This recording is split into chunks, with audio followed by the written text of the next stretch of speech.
Welcome back to the Adventure Athletes podcast, Wales' #1 podcast for adventure athletes, sharing stories from those creating a difference within themselves to benefit others. In this week's episode, I sit down with Mike Jenkins, an ultra runner here locally in South Wales, and now a very good friend of mine who came to support the end of my 496 challenge.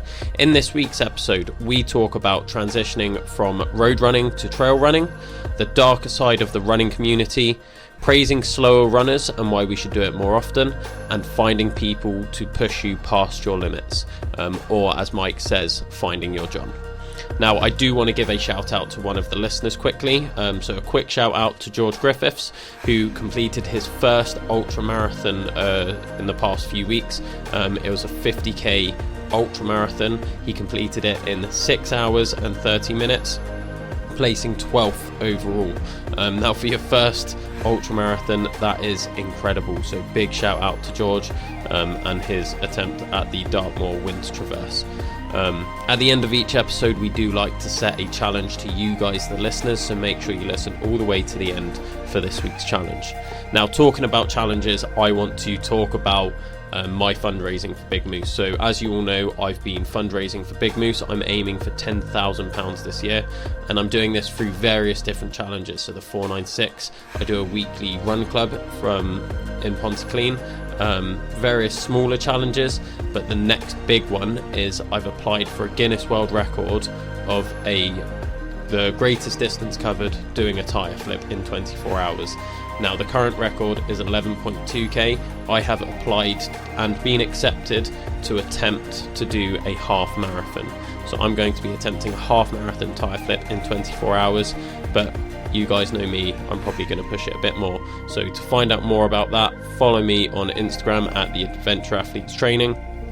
Follow along the journey and see how I'm going to take this mammoth challenge.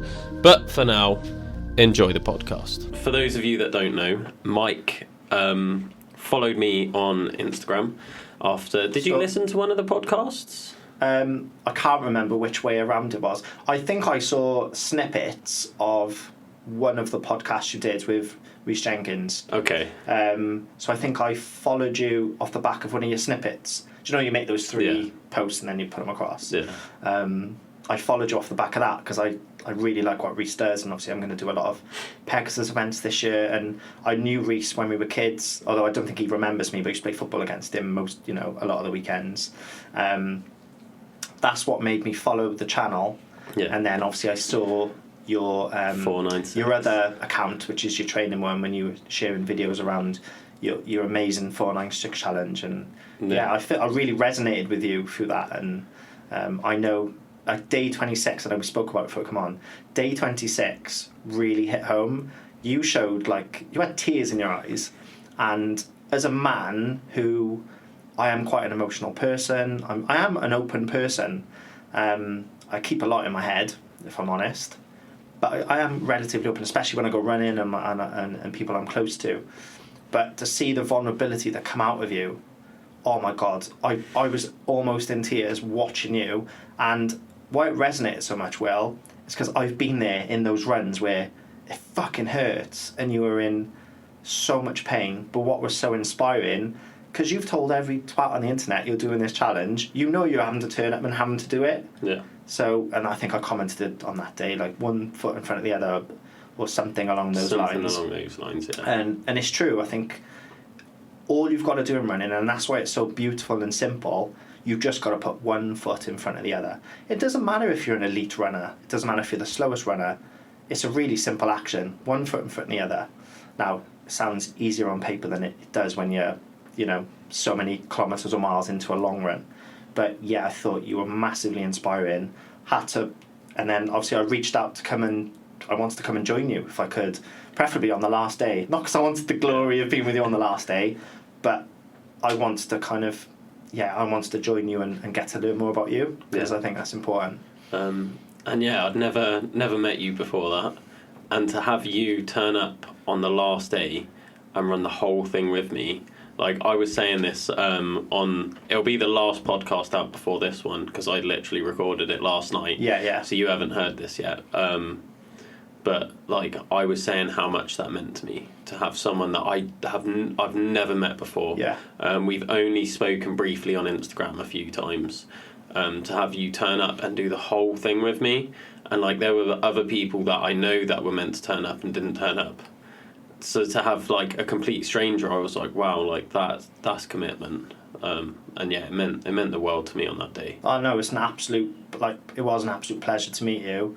It was selfishly, I wanted to kind of meet you. I loved your channel. I loved the podcasts.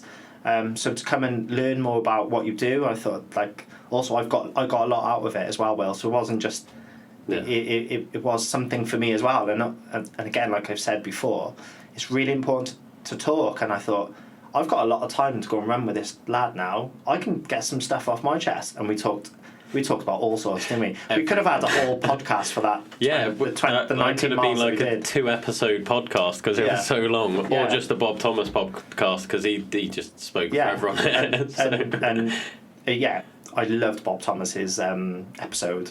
I think I was working from home that day, and I had my laptop on my lap on the sofa, and I just had that on my speakers, and it was great to meet Bob during that day because he came and did 4 laps. Yeah, he did the first 4 laps. And Bob Thomas is a fantastic runner, and I got loads of information out of him and advice. And I'm generally someone that don't like to take advice from people because I'm one of those classic people who I think I know better. I think a lot of us like that.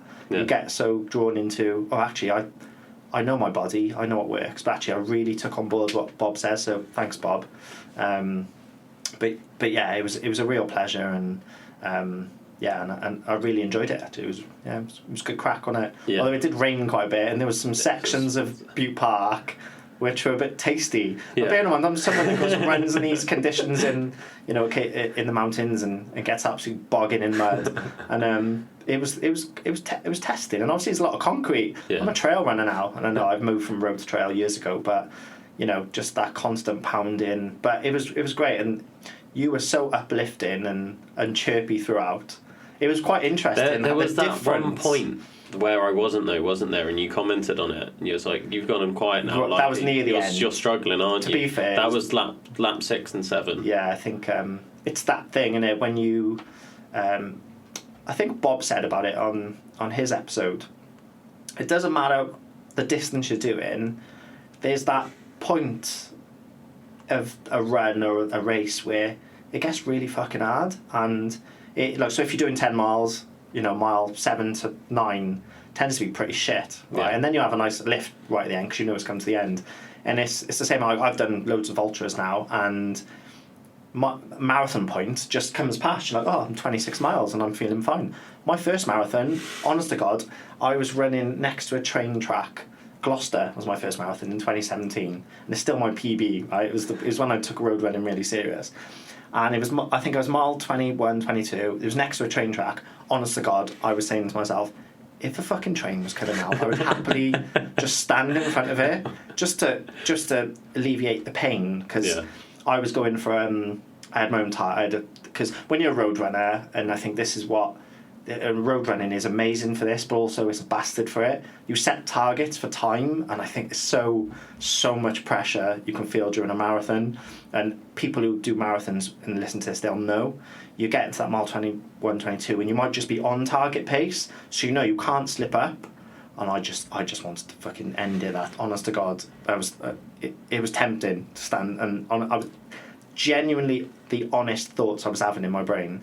And it was fine. Like, you get through it. They call it the wall, don't they? But I think it's a mental thing. And once you've knocked off a distance, you've knocked it off. I've never hit the wall again in any race since then. I've had tough moments. But every other marathon I did after that, when I was a road runner, never hit that wall. Because mentally you knock off a distance and you can always do it. Yeah. Like I did a 50 last year, and the thought of doing a 50 now is actually alright. I think, well, I've done it before, I know I can do it, and I had a little bit in the tank at the end, so I was thinking, I could have probably given more. So mentally I'm like, okay, and that's why I signed up to a fucking 100-mile race.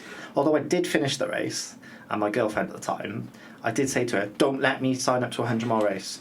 I said, just don't let me do it. Whatever I fucking say, you're going to say no, you told me no. But a few weeks later, on you're bored and you're at home. Yeah. You starting to feel the low after your high. Shit, what do I need to do to get back up there? It's like, ironically, I called my 50 mile. It was the Dragon 50 with Run Walk Crawl, fantastic event. I called that last year Chasing the Dragon. I think it was quite apt, because I think achieving things that you want to achieve, it's all relative. If you're going after a 5k, if you're doing Couch to 5k, that 5k, first time I do a 5k without stopping, that's like the heroin, isn't it? It's like, oh shit. And then you go, right, what's next? So 50 was my thing last year. Right, I've got to get there. So I called it Chasing the Dragon, which was, kind of linked with the actual race name. But again, you hit these goals, and then you're like, shit, I need to move the goalposts again now. So the 100 mile thing is my thing this year, so I'm doing a Pona. But I've also decided to enter the Pegasus Grand Slam as well. So not only am I doing this 100 mile race in the mountains, I've got 3 races either side, so 7 races in it works out 5 months really. I know they say 6, but actually if you actually work out, actually it's actually 5 months, a 5 month period. So that's going to be fun this year, and that's why I need the Johns in my life. Yeah, that are going to push me in training and on these recce runs that we're doing. Yeah, it sounds great. Like, you've got so much planned. That's one of the reasons why I got you on, and then just everything you shared with me when we were out running. Yeah, and then afterwards, like, the thing that I feel you got the most out of that run was signing up to BigMoose, which I thought was honestly, that sums up why I did the 496 in the end.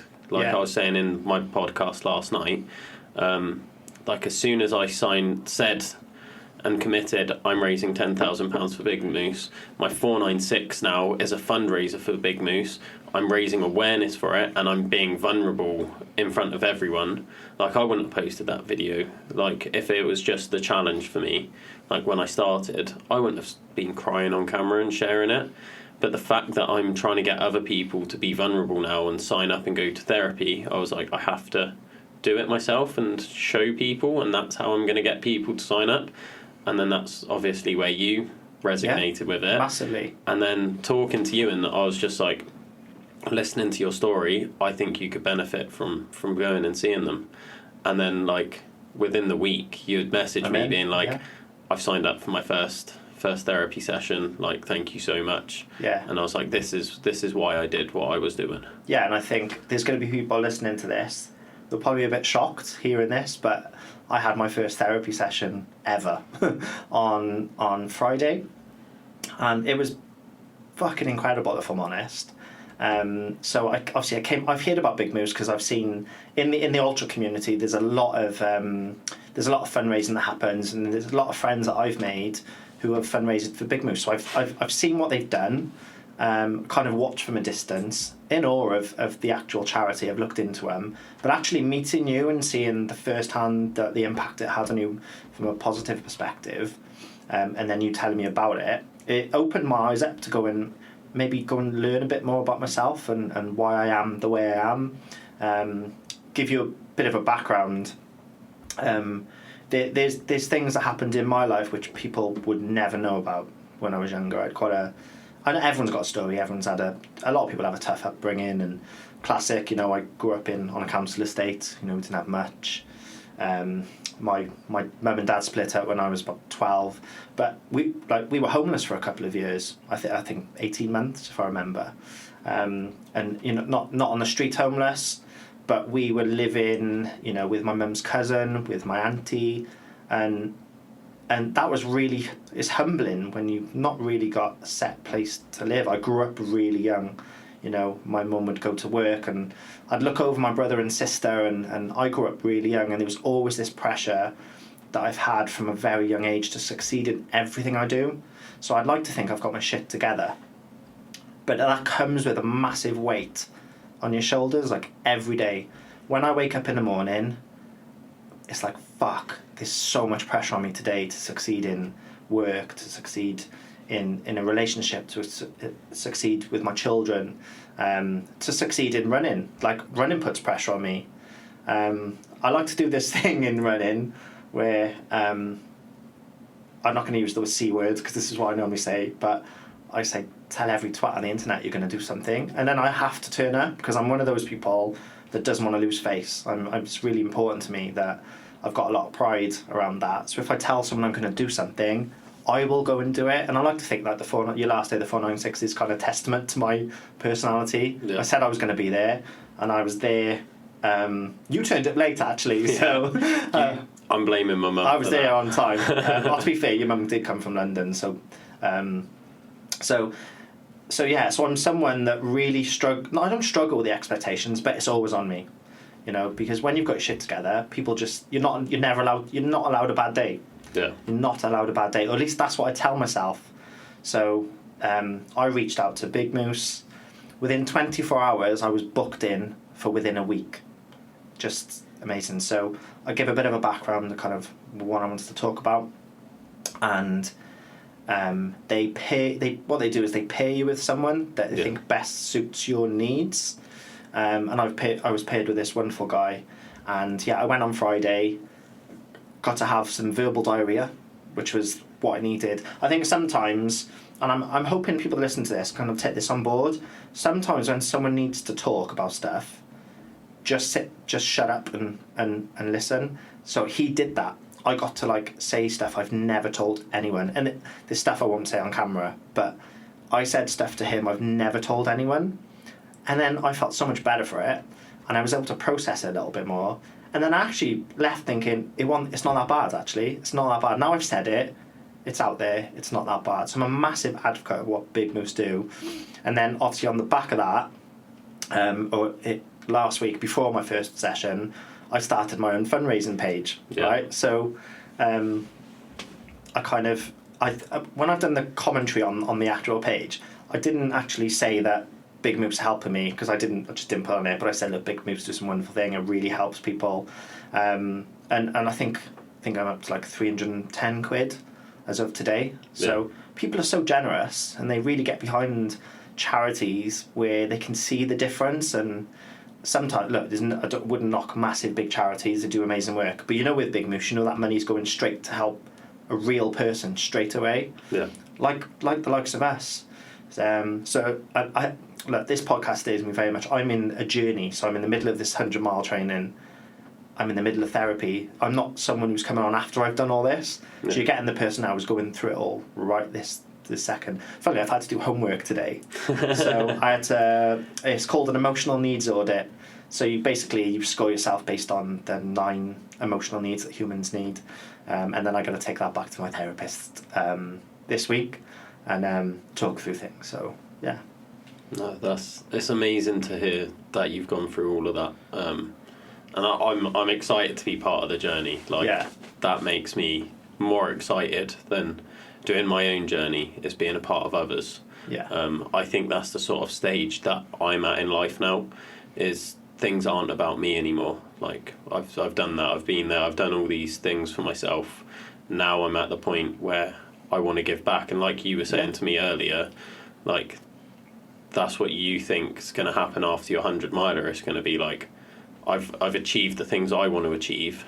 How can I help other people now? I think so. After my first ever marathon, which was 2017, approximately 3 weeks after, I went into a spiral low. I think the word depression gets kind of thrown around like it's gone out of fashion, where I think actually you're just allowed to be low. I think it's as normal as being happy, and that what caused me then to go and do another marathon. Right now, 2018 was my last. I did a Manchester Marathon in 2018. That's the last road race I've ever entered. I've only ever done ultras since then. I'm not an event person. If I'm honest, most of my stuff is I just go out and do it for the crack of doing it rather than to get a medal, if that makes sense.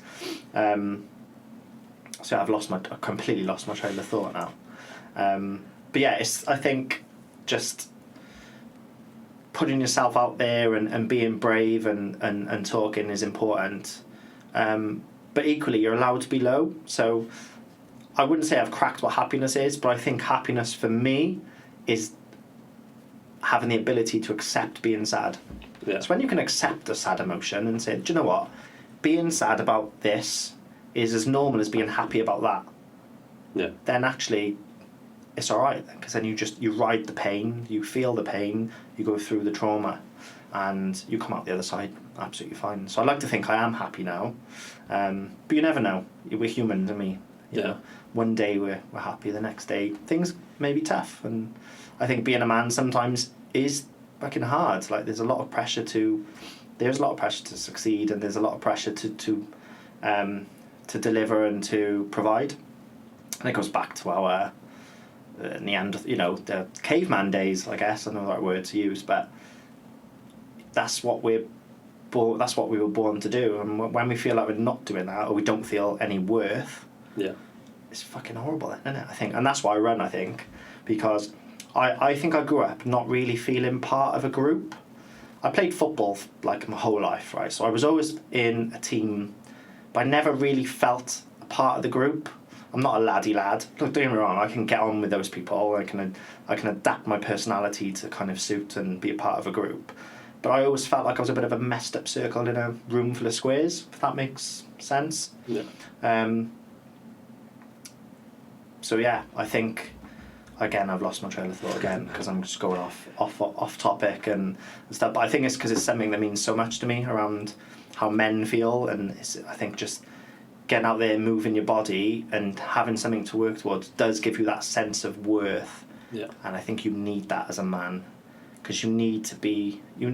I want people to respect me. I want other men to respect me. So I finally found a sport where I feel like I've got some sort of worth, and this is why I go after these challenges. Because I don't really get it from anywhere else in my life, if that makes sense. Yeah, that definitely makes sense. Something that you made me reflect on then, and I feel like some people might take this badly, but I'm going to say it anyway, is the thought that depression in itself and feeling those lows is a privilege. And like I'll elaborate on it. Like I heard that quote from, I believe it was Mike Tyson, or someone along that caliber of people. 50 Cent, that's it. I know the one. There you go. Yeah, about how depression is a privilege. Because if you think about it, like I connected this to Maslow's hierarchy of needs, and then I linked it back to what I went through when I was homeless. And it was like when I was homeless and I was sleeping on the fire station, my concern was, how am I getting my food? Because there's no way for me to cook here. How am I going to find somewhere for me to live? And I was concerned with like my basic needs of like food, shelter, water, things like that. And then you sort of go up that, and then it's like, right, the next one's security. Like, do I feel secure in my job and in my circumstances? And you get to a point that, like, when you're in the bottom bit, you don't feel depression because you're so concerned with like surviving and getting on and filling those needs. And then the higher up you get through the chain of things, the more you sort of feel a bit lost. And it's only when you're in that top part, and they call it self-actualization, where you feel like you've got a purpose. Up until you've reached the very top of that and you feel on top of the world, like everything before that, that's where sort of depression comes in, I feel. You've got the bottom bit where it's like you're not depressed because you're worried about survival. Then you go up more, and then it's like, I'm depressed because I feel like I should be getting this. I feel like I should be getting that. This is where I see myself being the best version of me. And until you reach that, you're sort of, that's what depression sort of comes down to in my head. Yeah, I think you can have your own kind of way of describing depression. We talked about this actually when you were doing your last day of the 496. If I haven't made my bed, so if I go back to my bedroom and I'm like, I have to have a word with myself, that's always my first sign for me. It's my little trigger. If I haven't made my bed, I know I need to have a fucking word with myself and be quite stern with myself, because that for me starts getting into the whole standards thing that I put on myself. If I'm not achieving these basic things that I need to achieve, that I know that that's how it not spirals, because I don't get depression. I just don't, right? I get low points, But I don't believe it's depression, if I'm honest. So I think it's important to understand sometimes those little triggers. How would you, so when you've gone through those real bad things, what positive things do you think have come out of it? Because I think when I went to therapy, talking about therapy now, we talked about reframing. So reframing bad trauma with like a positive spin on it. So the shit that's happened to you, I don't know, for example, you've been homeless, and you were homeless during COVID and being kind of kicked out of the place you were in.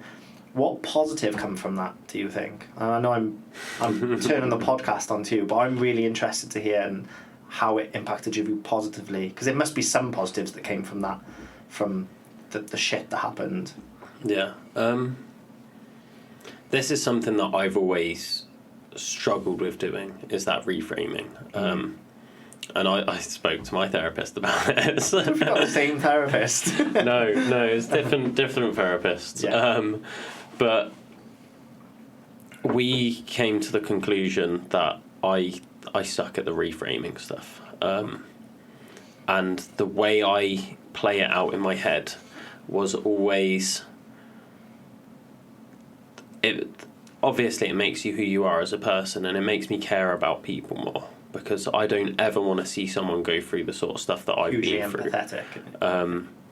So then I always said to myself, when I am going through these dark places in my life, that I have to go through this so then I can help other people not go through it. That was always what I told myself, and that's how I justified how I felt. And I was like, I'm never going to be okay, because if I was okay, I wouldn't be able to help others. And he pointed out to me that is a load of bollocks, and that's me having negative self-worth, essentially. That sounds like you had no self-worth whatsoever, because you're entitled to joy, you're entitled to pleasure, you're entitled to happiness, just the same as anyone else on the planet. So, but that's how you think and that's how you feel, and I think it's important to validate that that's your reality, that's your truth, innit? My ex-partner was very good at explaining this sort of stuff to me. So, like, the world only exists because I perceive it, right? So my world is completely different to yours. So in this room, there's two versions of the world, isn't it? It's because the world only exists because that's what you see, feel, and hear, and et cetera, et cetera. Now, I'm the main story in my world, right? It's like, is it the Truman Show with Jim Carrey? And you were the same as well. So however you perceive the world is the truth, isn't it? What you consume, or that's the truth. That's why it's important to speak good to yourself. Because even if you take the piss out of yourself, if you speak bad about yourself, that's the truth, because that's what you create your own world. So I think it's important sometimes to take control of your perception and your world. Yeah. If you know, I don't know, this is a good way of looking at it. There's not one of me, right? There's my version of me that I feel and perceive. If I know 1,000 people, there's 1,000 versions of me out there.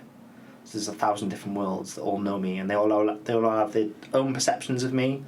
So I think it's important, actually, when you do let off steam and talk about how you feel, that other people will go, yeah, if that's how you feel, that's valid, and you should be supported at that. What you get a lot of, I think, is people who are like, that's bullshit. Well, no, it's not. It's not bullshit. It's how they feel. Yeah. And I think that's what I got from therapy. We're not really talking much about running, but I think this is an important topic to talk about. That therapist validated everything I said. So the way I was feeling, he was like, yeah. And I was thinking, no, actually someone's let me say how I feel and actually let me feel it. Yeah. And you don't always get that. When, I'm guilty of this as a dad. If your child falls over and cries, what do parents do? Oh, you're okay. You're fine. Oh, don't it? Wipe your knee off. You'll be fine. Stop crying. That kid's in pain. Like, let him cry. Let him feel the pain. That's the emotion. That's the thing they have. And I think we're sometimes quick as humans to dismiss other people's feelings. Everyone's feelings are valid. Don't matter what class you come from, class system you come from. Doesn't matter how much money you got. I'm from lower class. That's where I grew up, and I'm really proud of where I grew up. And I found joy in going out on a bike. I didn't have internet until I was an adult. Didn't have a phone until I was an adult.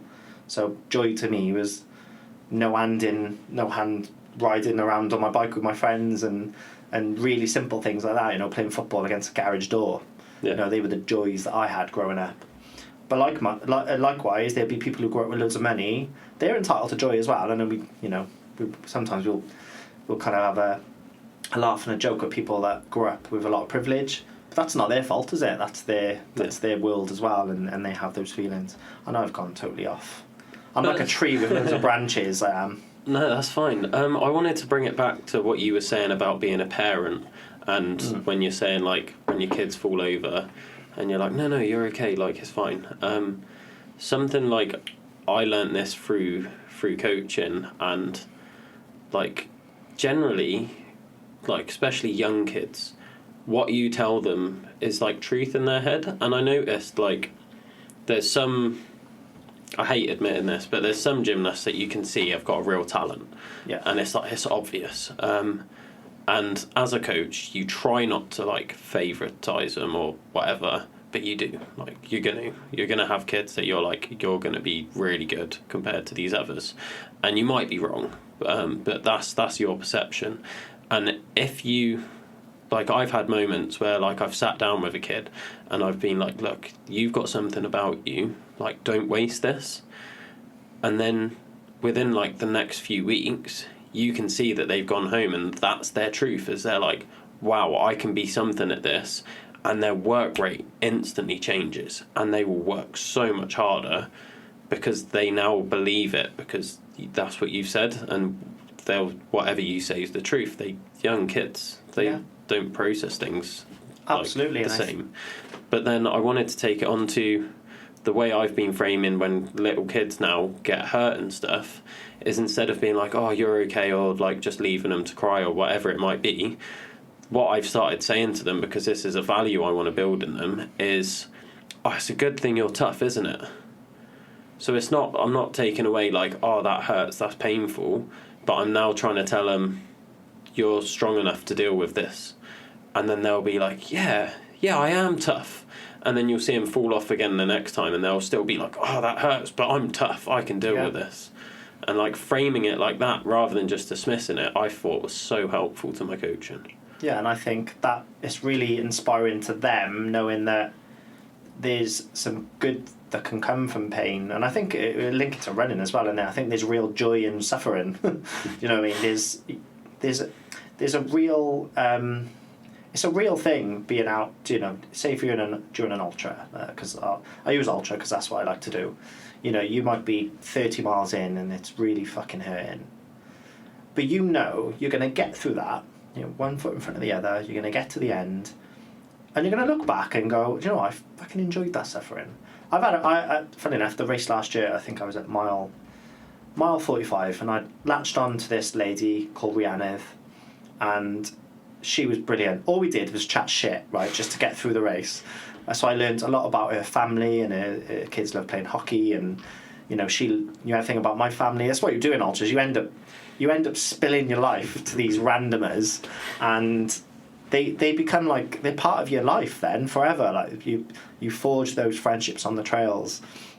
And she was going through a bit of a bad spell. I think I was a little bit, but then I was giving her advice while I was going through the pain, and I was like, just remember now, we signed up to this shit. We're here. We need to fucking enjoy the pain and enjoy the suffering.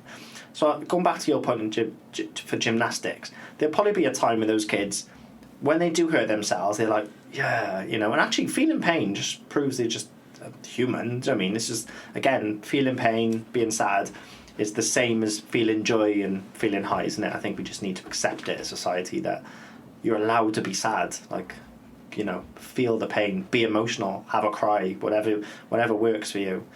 For me, I like running up hills, doing a hill session when I'm not feeling great. Yeah. That's what gives me, ironically, a lot of peace, just by being in loads of pain, I guess, inside my lungs. I think this is a great point to ask one of the questions that was sent in. This was sent in by Kingsley, as he's runner Kinglin on Instagram, I believe. Okay. He's an avid listener of the podcast, and he sent in the question, when you're going through like a load of pain and your body's just screaming for you to stop, how do you get through those moments? I think I just said one where you paid to go and get, you're paying for an ultra, you're paying to go through the pain. So one, that's what you're there for, because I think, and when you start to get used to it and you realise there is some beauty in the pain, you sort of twistedly enjoy it. Well, you don't enjoy it, it's horrible at the time, and that's why it's pain, because pain's, it's not the best thing in the world. The big one for me is remembering that I've told everyone I'm going to do it, and I'm someone with so much pride. I'm going to do it because I've never DNF'd. Touch wood, doesn't happen this year. It could do, but I tell everyone I know my plans. It's not, I do love talking about my running, and I do love chatting, so there is that. But when you tell everyone you're going to do something, and I'm very much one of these people, I think you should do what you say, not say what you do. So don't just talk about it. Goggins, right? I know Goggins might get a lot of stick. Goggins is a massive inspiration to a lot of people for loads of reasons. He can just trigger people to go and do shit because you're thinking, fuck, I'm not doing very well. Look at Goggins. Look what he does. Don't talk about it. Be about it. It might be Goggins. It might not be. I think it was him. And I think it's true. Like if you're gonna say you're gonna do something, you've got to go and turn up. Yeah. Because that's for me that's what pride is, and that's what being a man is for me. It happens a lot. I get people that say, "Oh yeah, I'll come out with you," and then they don't fucking turn up. I'm like, "What? Just tell me you don't want to come out." It's easier if someone says no. Yeah. I remember speaking to there's a lad I knew growing up. He was an amazing athlete, Calvin McLagan. So big up to Calvin. Fantastic 100-meter runner, footballer, super fast, run for Wales and stuff like that. He goes to the same barbers as me, and I remember going in one day, I was like, "Calvin, you can come out on the long run with me?" And he said, "No, fuck off, I will never go out with you." And I love that, because I'm like, well, I know Calvin's never going to come out with me, because he's just fucking honest from the outset. So it can be frustrating sometimes when people are not like me. Like if I say I'm going to do something, I'll turn up and do it, like the last day of the 496, because that's just how I am. And I suppose to answer Kingsley's question, I've told everyone I'm going to do it, so I'm going to do it. Yeah. I'd sort of get this feeling from you that you've had a lot of people that haven't done the things that they said they were going to do with you, to the point where I noticed it when you was messaging me like the past couple of days about coming on and being like, "Are we still on for today? Yeah, is that all right? Can I still come around?" I didn't even think about that. Yeah, but I clicked onto that because I was like, he's someone, because I knew we'd spoken about it before. I was like, he's someone that people have said they're going to do stuff and they've let him down, so he has to constantly check with them to be like, "Are you still doing that?" It's not that I get let down as such. It's more that it's if I'm planning to go out and do going on an adventure, and we haven't really got into why I moved from road to trail, but we'll get there eventually. If I'm someone that's planned an adventure, bear in mind I'm a single dad of 2. I got a national job. I work away.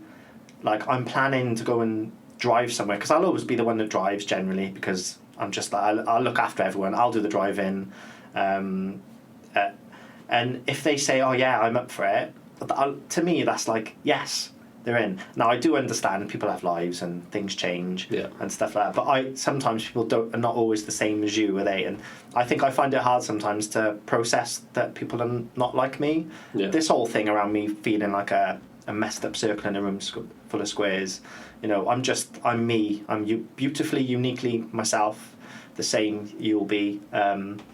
So it's a really good point that you brought up around me messaging you.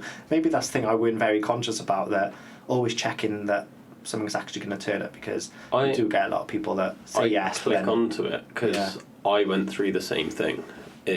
I used to get let down a lot. I was always the same as you, where it's like, I say I'm going to do something, I'm going to do it.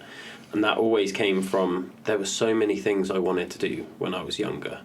And I'd always ask people, like, "Oh yeah, you're going to do this with me?" And it was always like, I'd get let down and then I wouldn't do it. And I hated that, because I was like, I really wanted to do that thing. And then one day it just clicked and I was like, I don't have to rely on other people to do these things. So I remember I was like, booking a holiday with people, and I was like, look, let's choose the cheapest place that Megabus go to. Like, let's just book it. Like, these are the dates. You didn't go to Newport, did you? No. So, was booking it, and it was meant to be Germany. We was going to go somewhere in Germany, and then I was like, it came to booking it, and I was like, we said if there's anywhere cheaper, we're going to go there instead. And I found a return ticket to Belgium for like a tenner, and I was like, guys, that's like a third of the price of Germany. Like 30 quid, still not a lot to get to Germany, but I was like, oh, it's a tenner. And then they're like, oh yeah, like we're not doing those dates now. And then I was just like, fuck it, I'm still going to Belgium. And I just went on my own. And my dad always finds it funny because I was a massive introvert as a kid. I wouldn't go up to the ice cream man on my own to ask for an ice cream. I'd always have to take my mum and my brother with me just to get like an ice cream.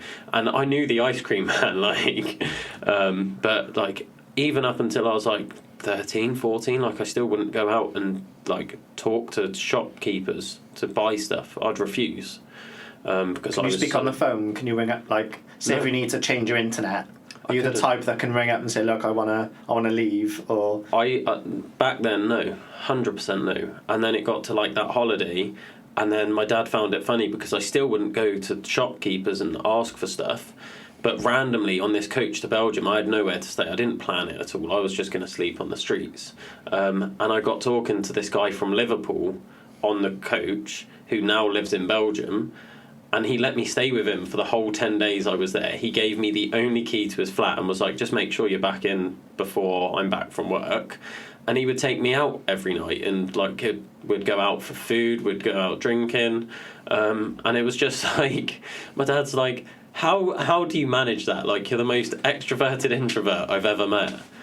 So for him to see me go through that, and now I do a podcast as my thing.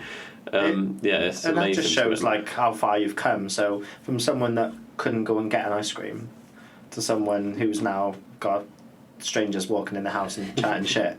It's like on a weekly basis. On a weekly basis, it's admirable. Like, honestly, it's really good, and it's really interesting. You talk about that stranger, all that kindness. And I think it's a thing in running, and I know all runners listening to this will 100% get this.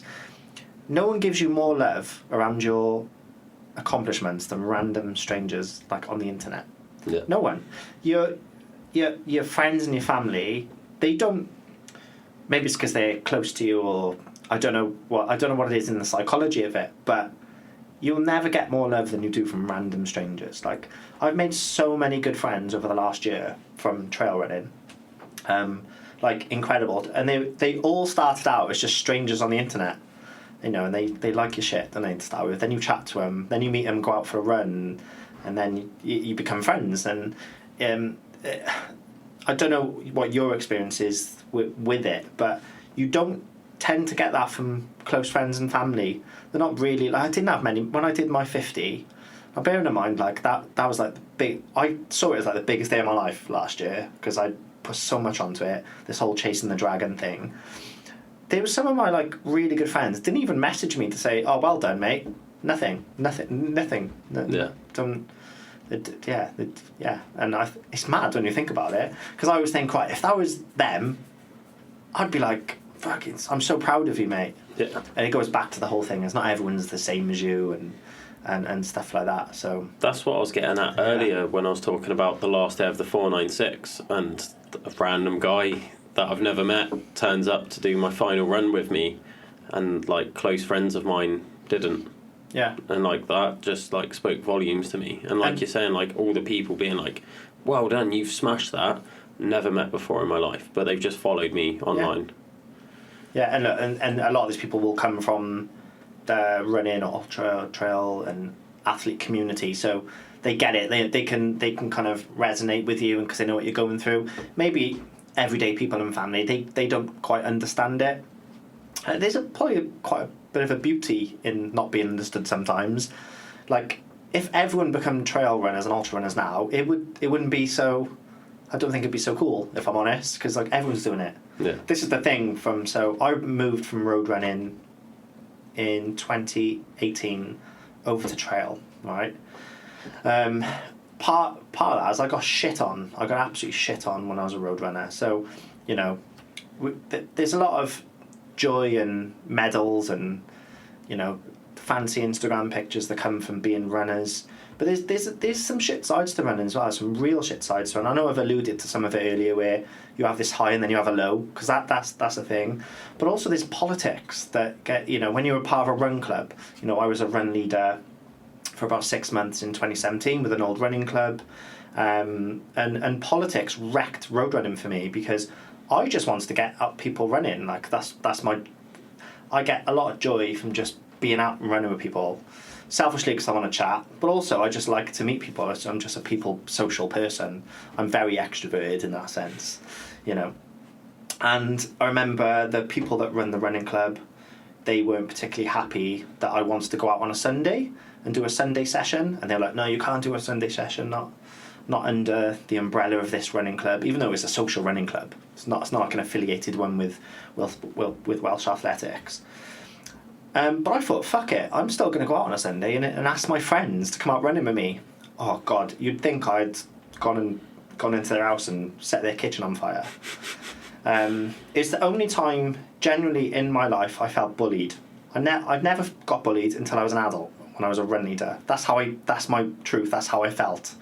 And it was group chat, and there's loads of people in the group, and there was a couple of them that were really fucking nasty to me. Basically hoofed me out my running club.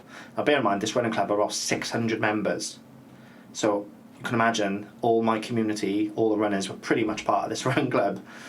I stopped running for 2.5 years, Well. Now you know me now as a runner, 2.5 years. I went on the occasional run, but I would run late at night to avoid bumping into anyone from running club because I felt so much shame from getting kicked out.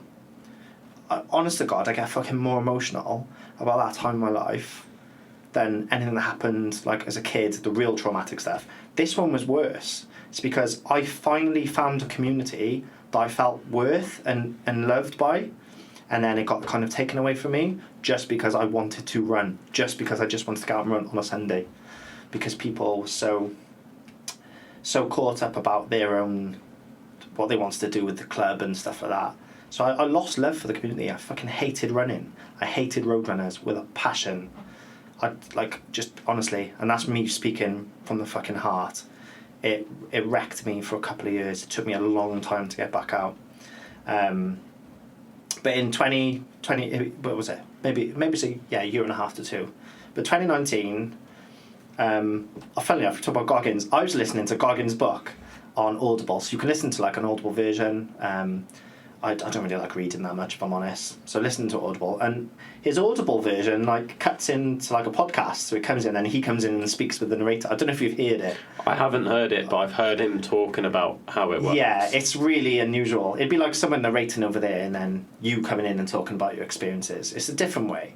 Now this is before he was mega famous, so I like to call myself a day oneer of Goggins, right before he was fashionable, and I felt so shit about myself listening to his book because I was thinking, I'm a runner. Fucking hell, the story they used to tell about, like he did his first 100 miler with a couple of weeks' notice and that. I ended up signing up to my first ultra with like 9 weeks' notice. And bear in mind, I'd not run, so I didn't train for it. And that's how I became an ultra. I became an ultra runner because I fell out of love with the road community. There is another. I've gone back to roads, and I'll talk about it in a moment because I think it's important to shout out the positives as well, you know. So I had my first ultra in 2019. I rocked up to the start line. This mega cocky, arrogant road runner, sub 4 hour marathon runner. This would be nice. This would be alright, wouldn't it? You know, 9 minute. I was thinking 9 minute miles now. Fuck! I had the biggest slap in the face I've ever had in my life. I never wore a bag, right? Ever running, ever. But I turned up to my first ultra, obviously I had to wear a bag because you have to have all the mandatory kit. And I got, the gun went off, I started running, and I looked at my watch and I was like 11:30 a mile. I was like, fuck, this is going to be a horrible day on my feet. So I ended up like seeing some friends that I knew from the road running community. So it felt really awkward because bearing in mind I'd been like this, I'd gone from being a run leader and helping people and being so into running to not seeing these people for so long, and they were like, "What are you doing here?" I was like, "Oh, I'm trained. I've just turned up first ultra. Let's wing it." So I ended up running with a couple of my friends, Georgie Lloyd. So shout out to Georgie and Renee. So and basically we just had a really fun day out. It was fucking horrible. It hurt, right, because I'd not trained. But that was my introduction to ultra running, and I fell in love with it. Well, because I had this amazing sense of accomplishment at the end of that day. It was like that fucking hit of heroin again. You know, I had the high again at the end of that day, and obviously I did have the low. But my journey into trail running, it wasn't because I loved trail. It's because I fucking hated road running, if I'm honest. Now, fast forward to now, like, there's ultras in the middle that I've done over years now. I'm probably seen as quite experienced runner now, I guess. But I was a more experienced road runner. Now I'm a member now of a different club, an affiliated club, Le Croupes in Cardiff. Now bear in mind I don't do much road running, but I do occasionally go to their club runs, and they were so supportive. And I got a massive shout out to that club. They're fantastic, really, really, really well run. The people are great. I've made some friends from that club, so I have kind of got not back into road running because I'm still doing everything on the trail really, but I'm starting to find some positives back in that community again. Yeah. It's mad. Some of the people I've spoken to from that club, they're like, "You're just mental, you are doing ultras." But I don't think it's that mental, as I've said earlier. I think road running is harder, if I'm honest. I know this might trigger some people, but I know some of your previous guests kind of agree with me. Yeah, definitely. I think it's harder to train fast than it is to train for endurance, I think. I'm fucking petrified of a 5k race. So if you said to me now, right, here's a pair of alpha flies, here's a pair of speed goats, this option is a 30-mile mountain run today with the speed goats, or you can put the alpha flies on and go and race your fastest 5k. I'd pick up the fucking speed goats 10 days out of 10, because it just literally scares the life out of me. Doing that. So I think it's important to know road running I hold in the highest regard from a toughness point of view, because I think it really is tough. Yeah. It's just, when you're road running, I've said this 1,000 times, it's all about pace. It's you have to go out, you hit a pace, you don't hit that pace, you're not happy. And it's always that constant 1% gain, 1% gain, 1% gain. Whereas trails is just, you go out, you enjoy where you are, you enjoy your company, and just let the course decide how fast you run. You're not going to beat nature. Nature's going to win 100% of the time. You might have a good day every now and then, but majority of it is I can't beat my 5k road run on this track. It's so steep and muddy, and you're walking around puddles, and it's completely different. It is different, and I think if you don't get joy from road running out of the actual run, there's not much joy anywhere else. You're generally not running with nice views. You're not really stopping for snacks. You're all in zone 3 or 4, so you're all blowing out your fucking arse. So there's not much joy apart from going after the times. It's fine. There's a world. It's important that we live in a world where there's competitiveness, and I'm a massive believer in that. So absolutely, I had my time doing the PBs. I used to be that arrogant twat that would wear a vest, short shorts. I didn't have carbon shoes wearing around when I was a road runner. But I had really expensive Asics, for example.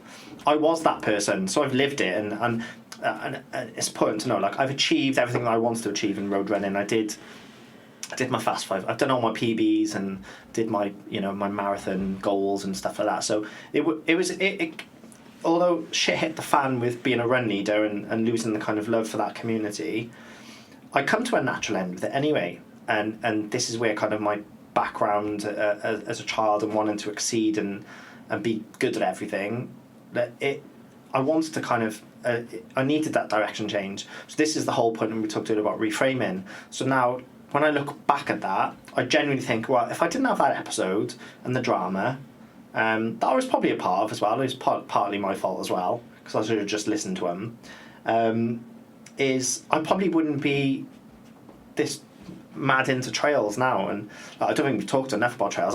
The thing I want to talk most today is like why trail running is just the best, right? So yeah, but without the shit in a road run, I wouldn't have the goods. So the whole reframing really works in this instant for me. Yeah. So kind of moving nicely into trails and just the benefits of it. So like from someone that needs to feel part of a community, this is like an innate need that I have that I'd never really had growing up. I have found my people now. I'm generally content in life with the people I have around me in the things that I like to do. I've got very few friends, what I mean by friends, I mean close friends. You count them on one hand, like the people that like my brothers, you know? And then I'm everyone's friend, so I'm just this person that just... I remember seeing, funny enough, there was a show by Peter Kay called That Peter Kay Thing. It was this, I don't know if you've ever seen it. I haven't seen it. So it was his first ever comedy sort of series. Not many people know about it. It's before Phoenix Nights. There's a character in one of those episodes called Leonard. Now Leonard, obviously is a fake made-up character, although I think he's probably based it on someone from his hometown, if I'm honest. He was just an old man, lived on his own, and he just had a paper round. And I kind of resonate a lot with Leonard. Like, I live on my own. Yeah, don't get me wrong, I've got my kids. But you can't have conversations with your kids that you can have with adults.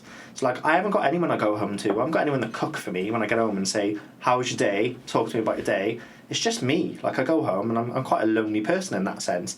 A lot of people wouldn't get this from me. They see me out running with people. But generally, I'm 90% of the time, I work alone as well. So I work at home on my own. I've got that environment. I go to the office once every couple of weeks, once a week, and I've got that environment. But Leonard said something that's always resonated with me ever since I was a kid. He says, I'm everyone's friend, but I've got no friends. And I think I can't fucking see myself there a lot. So I have got friends, and I've got good friends, but not ones that fucking ride. I know ride or die is like a proper American term. Is the first one that comes to my head. With trail running, I've actually found a load of people. I'm like, fuck, they're my people. They've had trauma. I can be myself. I'm accepted. You know, I'm not fast anymore. Like, I'm not fast. I used to be pretty fast, but I'm not anymore. So I'm relatively quite a slow trail runner, I would say. That's fine. Like, I'm accepted from the community, and I think when you find that community, it's so empowering.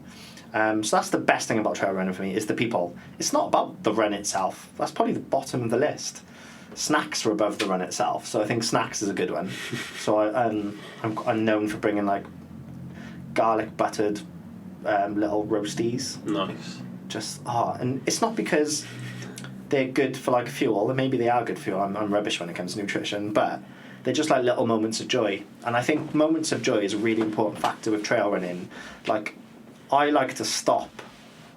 Some of my mates fucking hate this when we're on trail running. I'll stop and get my phone out and take a photo, because I just think those little moments of joy are really important to grab hold of. Yeah. I'll give you an example.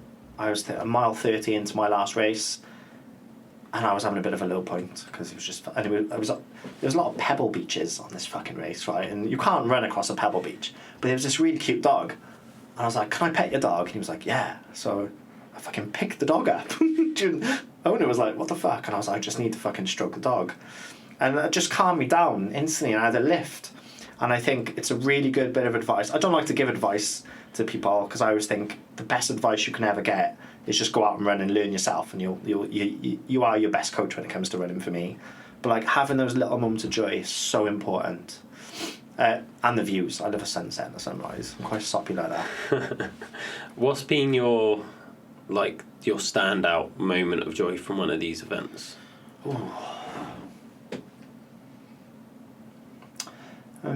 That's a really difficult question, because I think there's loads of... Oh, do you know what? I have got one. It's probably the finish to my 50. So I was running with this lady called Rhiannon, and we had about 200 metres left to go, 0.1 whatever miles. And I saw my friend John. So John had done... I'd signed up to the 50. John signed up to the 50 not long after me, and we trained together. And And then I was thinking, do I run with John? I run with him for 1 metre in the race. He fucking went, right? John ended up finishing second, right? And one of the best moments of my running life was the final corner. As I got to the final corner, I saw this big dude with fucking Crocs on. It's John. He's like, go on, Jenks, go on, they don't know you, son. Started shouting fucking Goggins things at me. And I had this big lift, and I was like, how'd you do? He's like, second. And I had this moment of fucking pride that my friend, who I train with, finished second in the same race as me. I don't get these feelings of like jealousy or like envy. I'm buzzing for him that he's finished second. And I had this feeling, I'm at the end, my friend's finished second, he's there with his fucking Crocs, looking like he does. I think he was eating something. He's giving me like the G up. Rhiannon's then gone, go on, just go, have a fucking quick finish. And then I just dapped it, right? And I think I looked at my pace at the end and I was doing like 7-minute miles, right, in the last couple of 100 metres. And there's a video of me finishing. And yeah, I think that gave me so much joy. Just all these things just happened really quick, and yeah. But it was mainly because I saw my friend at the end. I mean, he give me that kick up the arse to finish strong. Yeah. On the flip side of that, then, what's been your darkest moment from one of these events? Oh God, I haven't got too many dark moments, to be fair. It's not a dark moment, but it's a really fucking frustrating moment that I had, and it's the same race. This just shows the fucking roller coasters you can have. So bear in mind, I'm relatively slow, but I had a really good start to the race. I think I was in like the second pack. So John went with the one of the ladies at the front, and I was in the second pack. So I stayed in the second pack for about 26 miles. And then they dropped me, and I had a really fucking low point, and I was just like, fuck it. It was just a slog then. And then I was thinking, shall I just fucking, no one's going to care if I drop out. I had that opposite feeling I normally get, is everyone's watching, oh yeah, but I was thinking, actually, they won't mind if I DNF.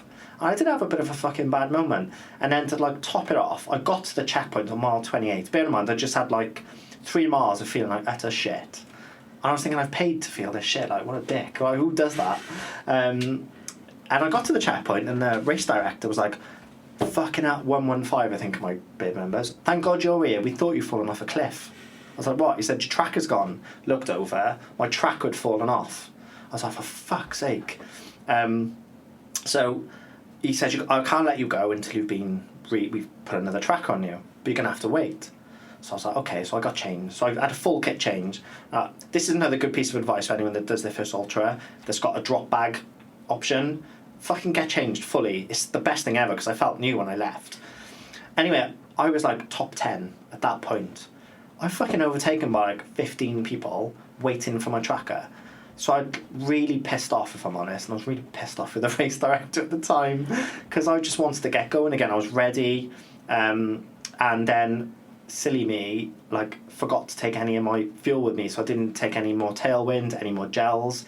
So I left the checkpoint, pissed off, and I felt really low because I was like, fuck, I was like doing really well. Like I've never ever have a chance of finishing top 10. In my head, I just don't think I have. But obviously I did that day.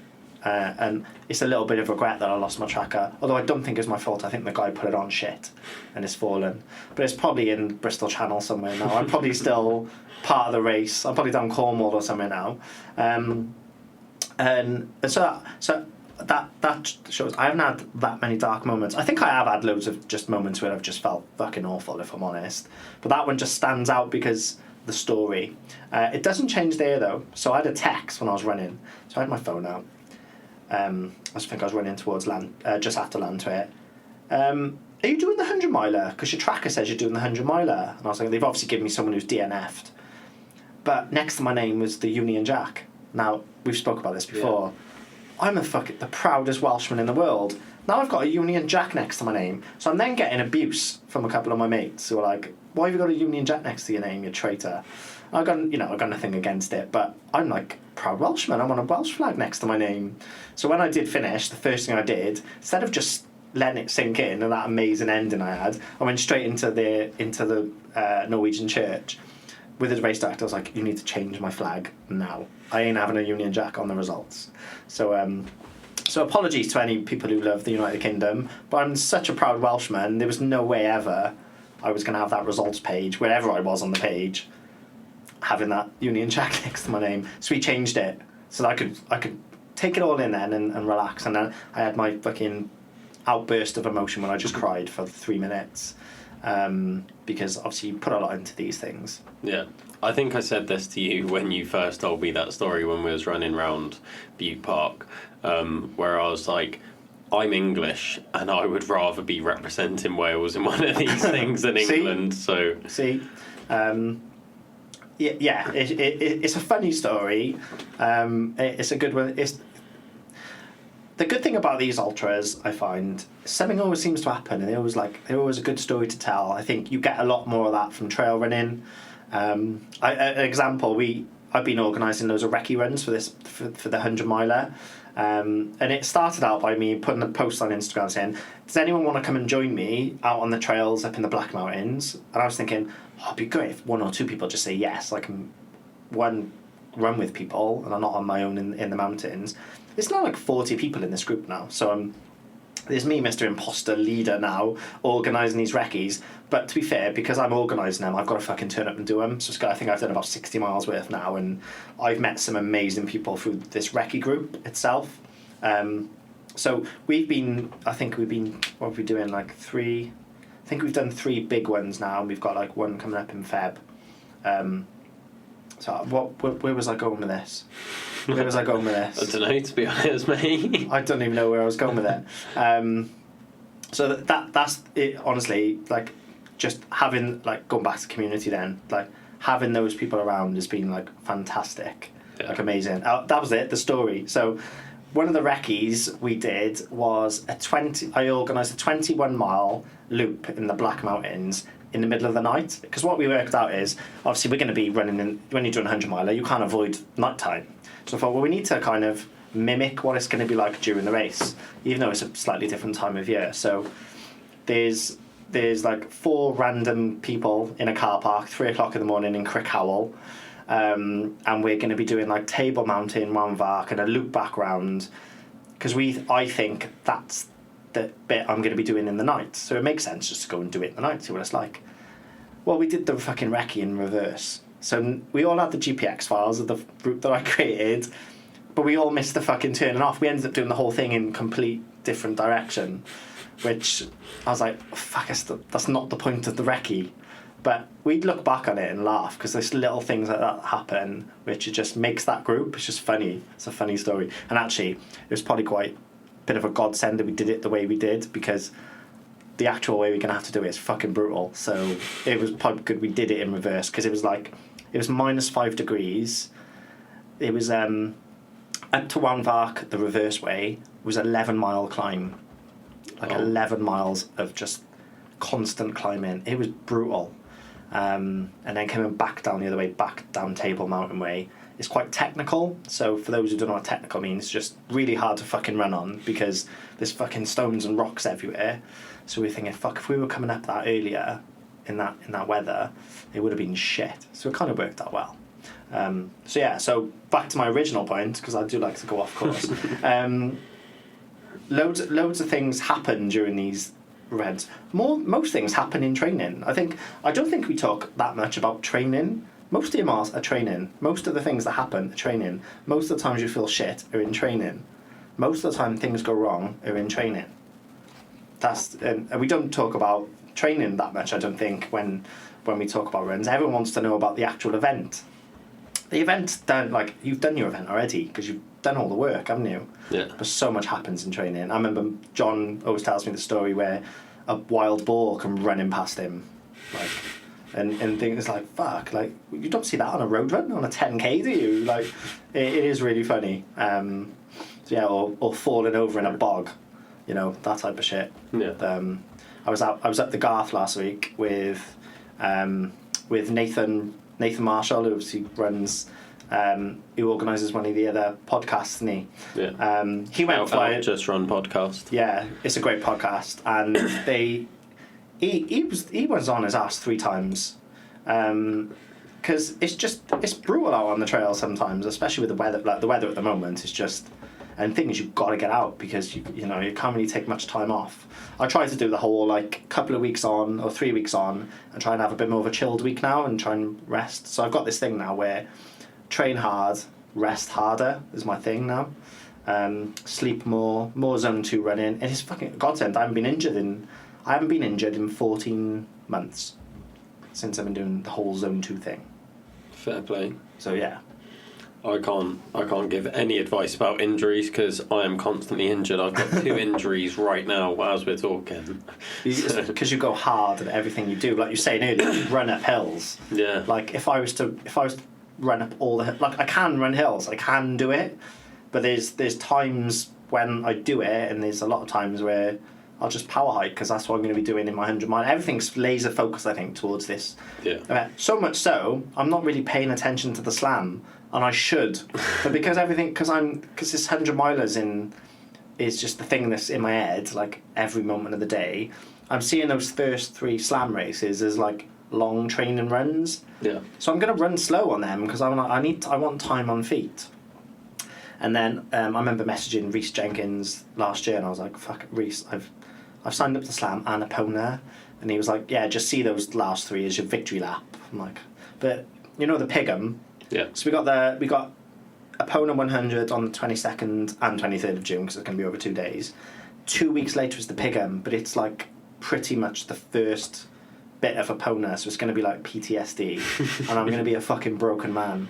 You're going to end up accidentally doing the 100-mile loop and being like, "What happened, guys? Like, I didn't see you for like 70 miles." I think that Epona should also count as Pigham, so I can at the end they should give you the Pigham medal and say, "Look, don't cut in a couple of weeks. Like, take that time off ready for I think it's the Edam then." So the Edam's like the big one in the slam. Yeah. Actually, the one I'm least looking forward to, which is the one I should look forward to most because it's going to be a shit fest for me, is the Canham. So the Canham is now That's the canal one, isn't it? Yeah, so it's the canal it's the Monmouthshire Brecon Canal. Starts in 14 Locks and just outside of Newport, and it's just concrete, right? My ex-partner lived right next to the canal, so over the last few years I've run the canal quite a lot, never knowing I was going to do the Canham eventually, so I know it pretty well, and I know the first like 10 miles of it because it goes up to like Pontypool, so I used to go up Pontypool and back and stuff like that, and it's just fucking, it's going to be brutal on my hips. I almost had a hip operation in 2019, so after my first ultra I went back to football. I played football most of my life, but I had a few years sabbatical. Went back thinking, I'm super fit now. I can handle football again. Fuck, I couldn't, right? Because I ended up fucking injuring my hip really bad, right?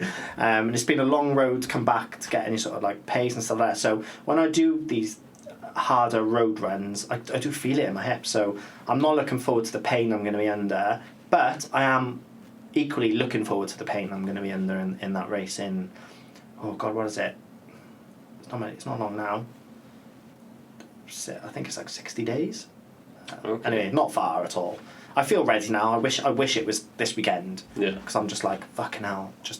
I had FOMO everyone was doing Brecon to Cardiff.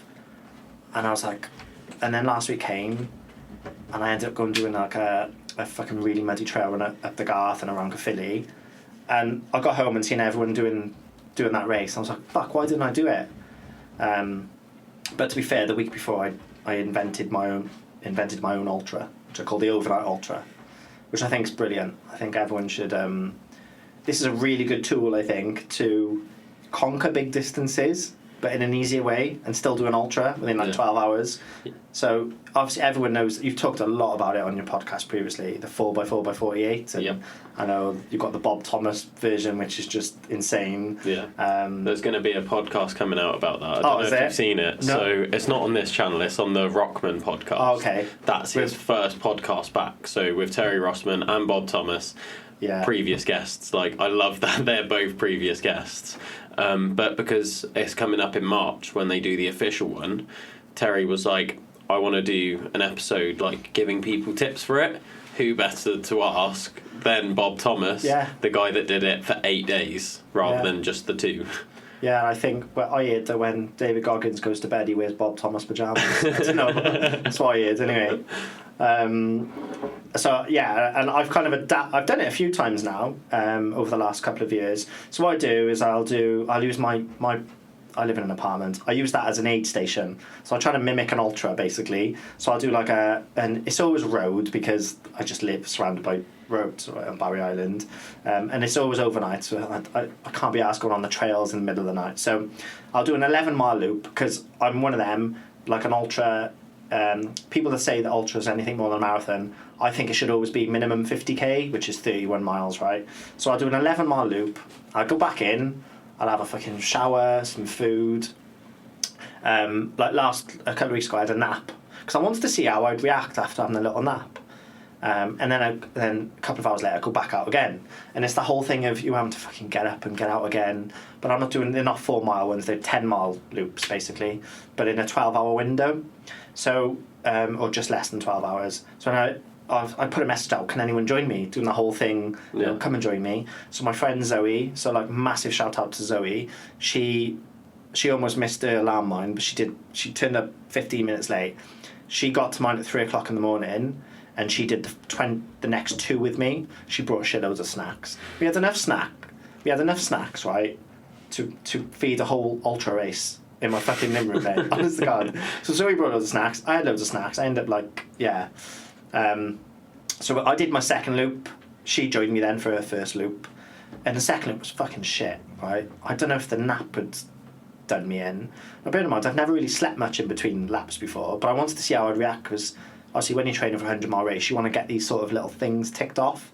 Yes, I've slept. This is how I felt after. Take a mental note. I think I don't know if his name was. Is it Paul John? I think there's an ultra runner called Paul Johnson. He's really good friends with like Andrew Glaze. Right, so Andrew Glaze does like minimum of 100-mile weeks on Strava. Yeah. He's really big on Instagram. I'm sure it's his friend Paul Johnson. I may be wrong. It may be someone else. He got these things called nappuccinos.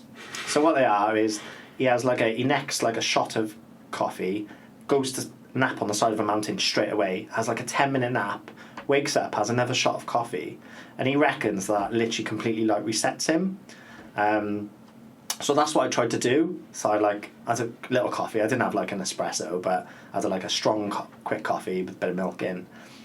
Had a sleep, got up, had another coffee, was waiting for Zoe. She was late, so I just wanted to get going, but I felt like shit, if I'm honest. It worked. I was like, I got through it and I was awake, but it just didn't enjoy it that much. And then got back to mine. I cooked. Zoe's had her feet up on the sofa, right? Bear in mind, I'm 21 miles in now. She's just 10. So I'm cooking for her now. We had some snacks, had a chat and a catch up. And then my other friend Harriet, so shout out to Harriet for coming along as well. She joined me for third, and then we had the whole sunrise then. Oh, and it was fucking beautiful. So there's a lot to say about running from dark to light. It's such a lovely feeling, and it goes back to the whole little bits of joy. So we did the final loop. Now we're like 28 miles in, and I go up the steepest hill in Barry. I'm like, nope, we're going this way. Up the steep hill. I call it Teletubby Hill. It's basically a big grass mound, but it's like that. Well, it's where I do a lot of my hill sessions. Yeah. Because in Barry, you've got to really be select where you go. Because I live on the coast, so it's not like being up here when you're on the edge of these huge hills, etc. So I was like, they're not going to fucking moan about it. I'm 28 miles deep. They can't moan, but they didn't. To be fair, they were good sports. We went up Teletubby Hill, back down. Anyway, finished 31 miles, and I felt alright. And I think it's a really good way for anyone that wants to really build a distance. Now, it doesn't matter if that's a half marathon for someone, right? Not that I believe in half marathons. I know I think we spoke about this when I was out with you. But if you wanted to do 4 miles, 5 miles, and conquer that distance, it's a good way of doing it, just splitting it and having a rest in between. And it's valid. People say that's not a real way of doing it. It really is, because you learn a lot about yourself. Yeah. Yeah, it's a whole different challenge. Like, the fact that you've gone home, you've sat down, you've put your feet up, and then being like, I gotta get out again. Yeah. And like, that was difficult with the 496. The fact that every morning I had to wake up and just be like, I've got to do it again. Yeah. And it's further. But even like I was splitting it up throughout the day so I could fit it around work, which in itself was a challenge for me. Yeah.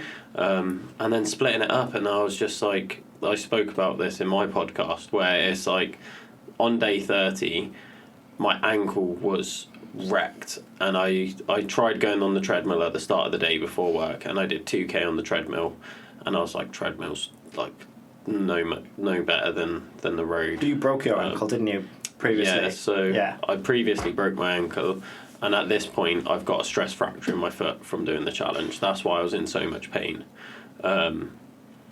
So I've been running for like almost a week on a stress fractured foot at this point. And I was like, okay, so I've got a gap between 2 jobs now to go and get like another chunk of distance in, and I'm out running. And like I'm looking at my pace, and I'm on the phone to my mum while I'm doing this, because at that point I just needed to talk while I was running, just as a distraction. And I was just like, I was looking at the pace, and I was like, I'm doing 10 minutes per kilometre. That means that like that's 6 kilometres per hour. So after work, when I get home later, I know that I can only fit in, because I get home about 10 o'clock, I can only fit in 12k after I finish work, and I've got 30k to do today. So I've already done 2k, so that's 28 left. Take away the 12, that's 16. I was like, I know I need to get 16k done in this gap, but I didn't think I had the time to do it.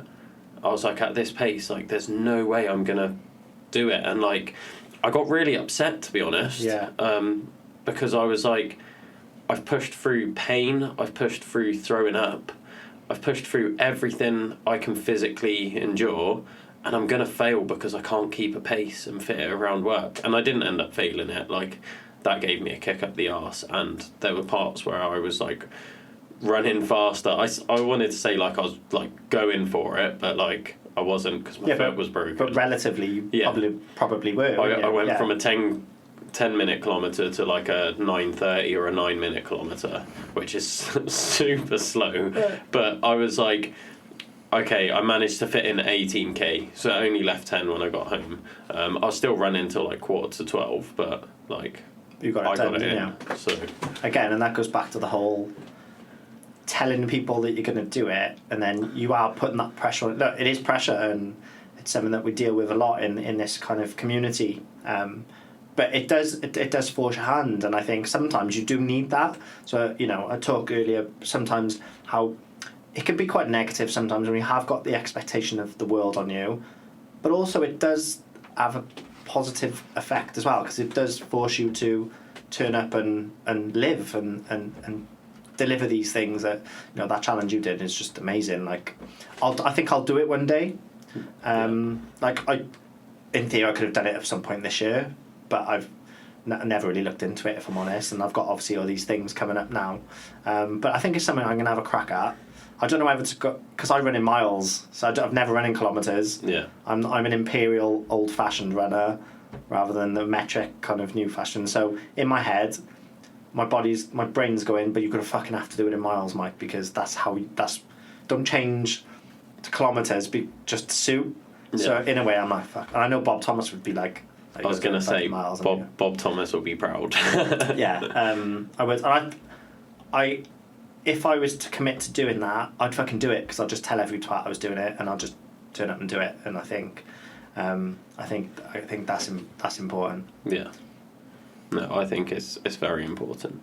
Something I did want to ask you, because I know obviously you struggle with, like, I want to say you struggle with your mental health, but not sort of like in that way. I know you put a lot of pressure on yourself, and things like that. And this is a question I ask myself a lot, because I do the same thing. And it's something that I don't think most people think about until they're asked. And that is, what is success to you? Like, what do you look at and be like, if I do this thing, I am successful? That's a great question. I think I am. Is it Chris Williamson, I want to say, who does podcasts? Yeah. Do you know the guy? Modern Wisdom. Yeah, really well spoken guy. Could be great if you could get him on, wouldn't it? Oh, I'd love to get him on. I don't think he'll come on mind. Probably cost him quite a bit of money, wouldn't he? But he said something, and I haven't really watched much of his stuff, but you see snippets, don't you, on social media, and he said something last week, and it was just this, and it made me really fucking think, and it was like, do you remember that thing that made you happy? Did it make you happy? Or do you remember that thing that was going to make you happy? Did it make you happy? And that's my problem that I have, is I think that the 50 miler was going to really, that's going to be the point where I'm like, pure happiness. And you do have that short term buzz, and in reality, like, glory lasts forever, doesn't it? I'd go to my grave and I know that I've done that and achieved that, and that's great. So success for me, I think I said it earlier, success for me is accepting that I'm allowed to be low, in a way. So just accepting myself from that sense. And I suppose the cliche thing, happiness and success is my kids growing up and being happy, I suppose. But if it's just from a personal point of view, I think it's just being able to feel accepted in my life from the people around me, and I think I suppose that is success. The 100 miler, that's a success for me, because at the moment that is what I'm telling myself. Yeah. So if I succeed in that, then that for me is success this year, and then I think I'll need to find something else that is success. I think maybe it just always changes. Maybe I'm just someone that moves the goalposts a lot. Yeah. I think it's fine. I think you're allowed to change and move goalposts, and you might change. You have opinions. You might have a certain stance on politics, but in 5 years' time, you might have a completely different view because you changed, didn't you? And I think maybe success. I'd find it really hard to answer that question, if I'm honest. It's a really good one, but yeah, I'll tell you after the 100. Okay. Because I think, I'm in the middle of stuff now, and I've not really conquered a huge amount, or at least I don't think I have. I know I have, but I don't really believe it too much. But I think the 100 miler will tell me a lot. I think you're probably not going to like this, but I think that is a great way to avoid the question. Because I think now is the time where you should really be thinking about that. I think this is something that you might have to go away and reflect on. Yeah. Because when you're in the middle of the journey, you need to know what you're aiming for. And I know you're saying like the 100 miler, but then you're like, I'll know what success is after the 100 miler. Yeah. But you're not going to know more then than you do now, in a sense. I don't disagree with what you're saying. And it is a difficult question. I guess for me as well, and going back to the whole, starting therapy and fundraising, it's maybe success is the bigger picture in terms of what's going to come after the 100 miler. What legacy can I build? Like, at the moment, I wouldn't say I would have much of a legacy. Like, my kids are really proud of me. So, like, Isabella and Luca, I know they're going to listen to some of this because I've swore quite a bit, so sorry. But I'm, like, mega proud of my kids. And I grew up being ashamed of my dad. Like, so a lot of people will know this who know me, is my dad left. Last time I saw my dad was like my 16th. The last time I remember seeing my dad was my 16th birthday. Say goodbye, love you, blah blah blah. I haven't seen him since. We call him like the world hide and seek champion, right? We put a bit of a jokey spin on it. I was never proud of my dad. He was a waste of space as far as I'm concerned, which was proved by him just upping and leaving. So I've always wanted my kids just to be really fucking proud of me. Like, I would never say my dad's name because it's like Candyman. I cannot say my dad's physical name. Like, it goes through me. We're going into more therapy stuff here, but kind of give you a bit of an insight to, like, maybe my childhood. I want my kids just to be really fucking proud of me, to say that's my dad. My son is a fantastic little runner. Like, really good, naturally gifted, like way more naturally gifted than I am. Loves trails as well, and this is not something I've pushed on him. I've gone out with him and he's like, I want to run, and I think I've done 7 park runs in my life, which is mad for someone who's been running for so many years. Partly because I don't like bumping into my old run friends, if I'm honest, because it's just awkward after the whole thing back in the day. And 2, I just don't need 5Ks, just terrify me, if I'm honest. But when I go, I have like a nice chilled zone 2 catch up with someone. But I took my son, and he was fucking brilliant. Like, he's only 8 and he's like sub 30, like, which I know, you know, I'm not someone who loves times, but he was so proud of that.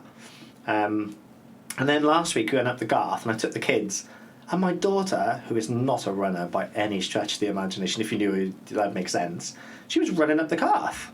She's like, I'm going to do some trail running. And I'm like, oh my God, if I inspired my kids, because I've never pushed them into that. Yeah. So my kids, obviously a big part of what I do. And then I'm thinking, like, in the bigger picture, potentially, if I was to try and answer the question, is what I do in the future success after I've got some more wisdom from what I do? Yeah. I've been thinking, and I'm going to put this on camera now and on the podcast, and this means I'm going to have to fucking turn up and maybe do something, because that's the type of person I am. I was thinking that next year is potentially doing something to get kids into trail running. So we've got junior park run the kids can go to, and it's a run around the park. But I don't really see anything out there that really gets kids into like trail running around nature.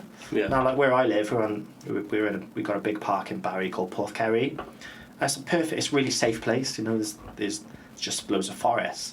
And I'm thinking, because I love trail, I love working with children and seeing growth and development, the same as you would in gymnastics. And I don't see a market out there for that sort of thing. I don't know about if you see anything like that, but maybe my calling is to do with bringing people through and helping others. Yeah, no, that's interesting. Yeah, I've not noticed anything like that. I don't think there is. Like, imagine having some like cool little mini ultras for kids and just doing relative distance. Yeah, it's like, you know, like a 5 mile round a forest trail. Yeah. It's like the equivalent to an ultra for some little legs, and it kind of putting a spin on it like that, and really getting kids into trail running from early doors. Because, you know, what tends to happen with trail running is you're a road runner and then you move into trail. That's generally what happens, because people jump on the trails and they're like, oh my God, this is lovely, this is peaceful, this is a bit slower and nicer, and there's some snacks and everyone's just so lovely. It very rarely do I think people start off as a trail runner. It's generally, unless you live in the Lake District and it's in your blood, do you know what I mean? Or you live in Brecon and it's on your doorstep. Yeah. Most places you just become a road runner. So maybe something along those lines. And I remember saying before, I do my little reveal now. So before we come in here, I talked about a podcast I had when I was running the other night. And I love zone 2 running, right? So just a big advocate for just go slow, right? 80-90% of my runs generally I could just chat, right? And then it gives you a bit of leg room there. When you're doing the harder sessions, you've got plenty in tank to have a go. So I was thinking of a podcast idea, and I don't know, you know, you're the podcast expert now. You can tell me the shit, and other people can tell me shit. But I want to call it Zone 2, like TWO, and it's 2 people running. It's me, the host, or someone more charismatic than me, and another person, and they're not allowed to run out of Zone 2, or they can run in Zone 1 or whatever, but they're not allowed to get out of Zone 2. And the purpose of the podcast is to talk openly and freely while running really slow. Now, most people don't run slow enough, especially when they start. They're like, I don't enjoy running, it fucking hurts. I'm like, if it's hurting you, are running too fast. If you have to just waddle, right, that could be your Zone 2. If you have to stop and walk, that could be your Zone 2.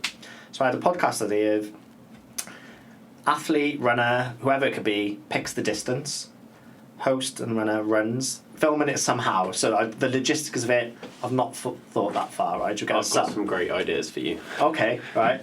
And then you can talk about the stuff that we talk about today. It could be, you know, talking about men's health, women's health, running. You could talk about any old shit on a podcast in theory. But the idea is to prove that you can just run and talk and that's accepted and it's fine. It's really important. Yeah. So I don't know what your thought is on that idea, but I think it'd be quite cool. I really want you to do that. You do you? I do. Shit. I'm so excited for that. You got to do it. I'm sold. You like it? Maybe you can get on. It. I'll be a guest. I'll be your first guest. You can be the pilot, and you can help me with the technical aspects of things and how you get it. You know, how you publish these things. But I just think it's people talk Zone 2, but they don't really do it. There's always funny memes I see where people name their Strava, like what people name their Strava runs. And I name all my Strava runs and I'll put zone 2, but I'm generally in fucking zone 2, right? But you'll have people be like, chatty run with Jane, right? And they're like 180 BPM average heart rate. And you're like, that wasn't a chatty run. You are not in a chatty run. There's a lot to be said for that. So I think it's important to get out there, like the real value of just running slow. It's not all about pace and PBs. Sometimes it's just having the space to talk, and I'm going full circle back to kind of therapy and just being able to talk. The value of just running with someone and just getting everything off your chest is so big, and it's big in the run. It's big in the road run. I know I talk about trails, but it's the same in road running. You get out, speak to your friend for half hour over a 5k, whatever you do. You feel 10 times better when you get home. Yeah, I think you need to start that podcast this year. Like, as soon as you can. We'll go over it afterwards. But the reason I think that is because I'm one of these people that has all these ideas, and I'll come up with hundreds of ideas. And unless I've acted on it, and I've realised, like, my capacity is a week, if I haven't acted on it within a week, it just gets added to, like, a to-do list somewhere. And I will never do it. Because then my to-do lists get too long, then I throw them out, and then I start a new one. Yeah, you don't want to do 50% of a big list. So you want to do 100% effort of less things sometimes, don't you? Yeah, but I first wanted to start a podcast, and I'd be way more successful if I did this. When it was 2016, I wanted to start a podcast. Back in the early days of podcasts. Yeah, I didn't even listen to podcasts then. I had no idea podcasting was the thing. I wasn't even going to call it a podcast. It was just going to be like a YouTube video of, like, me talking. And the premise was, because I used to do free running, and I lived with free runners, and then I started this thing, I called it Pancake Club. So every Wednesday, that was like my day off back then. Oh, it was either a Wednesday or a Thursday, but it was like an odd day in the week. Yeah. I would make pancakes, and I would invite everyone I knew round. It was like an open invitation. Why didn't I fucking know you in 2016? And it was just like, you come round, you have pancakes, and, like, we just, like, we would always do some, like, mental stuff. Like, one week, I've not actually, like, told people about this, like, unless you know, then, like, you're not gonna know. Yeah. I have, like, manic episodes sometimes, and I got this butcher's knife, and I cut up a sofa. Just randomly, like, that was one of the things we did. You're like a dog if you've left a dog, like, if you've gone to work for 12 hours and you've left the dog at home and you come back and they've chewed. That's what you did. So, like, we did that. What breed of dog would you be? Oh, God knows. What's the most mental one? Like a Jack Russell? Yeah. Oh, you're definitely bigger than a Jack Russell. God knows. So, like, we would do things like that, but it'd, like, be like this big event, like a weekly pancake club. And then I was like, well, we're starting to get, like, quite a good number of free runners in, and it was like this very specific thing to the free running community. And I was like, we could make, like, a video where each week we get someone different to come on, like the same as a podcast, and we'd make pancakes, but then we'd interview them while we're making pancakes.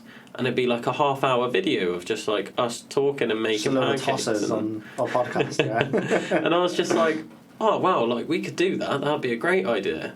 Never got round to doing it. Yeah. And then I had this other idea. So I started this other thing 2 years ago now. It was called Monday Club.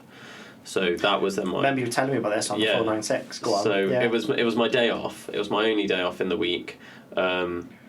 Getting quite low, and I wanted to help people improve their mental health, like the people around me, essentially.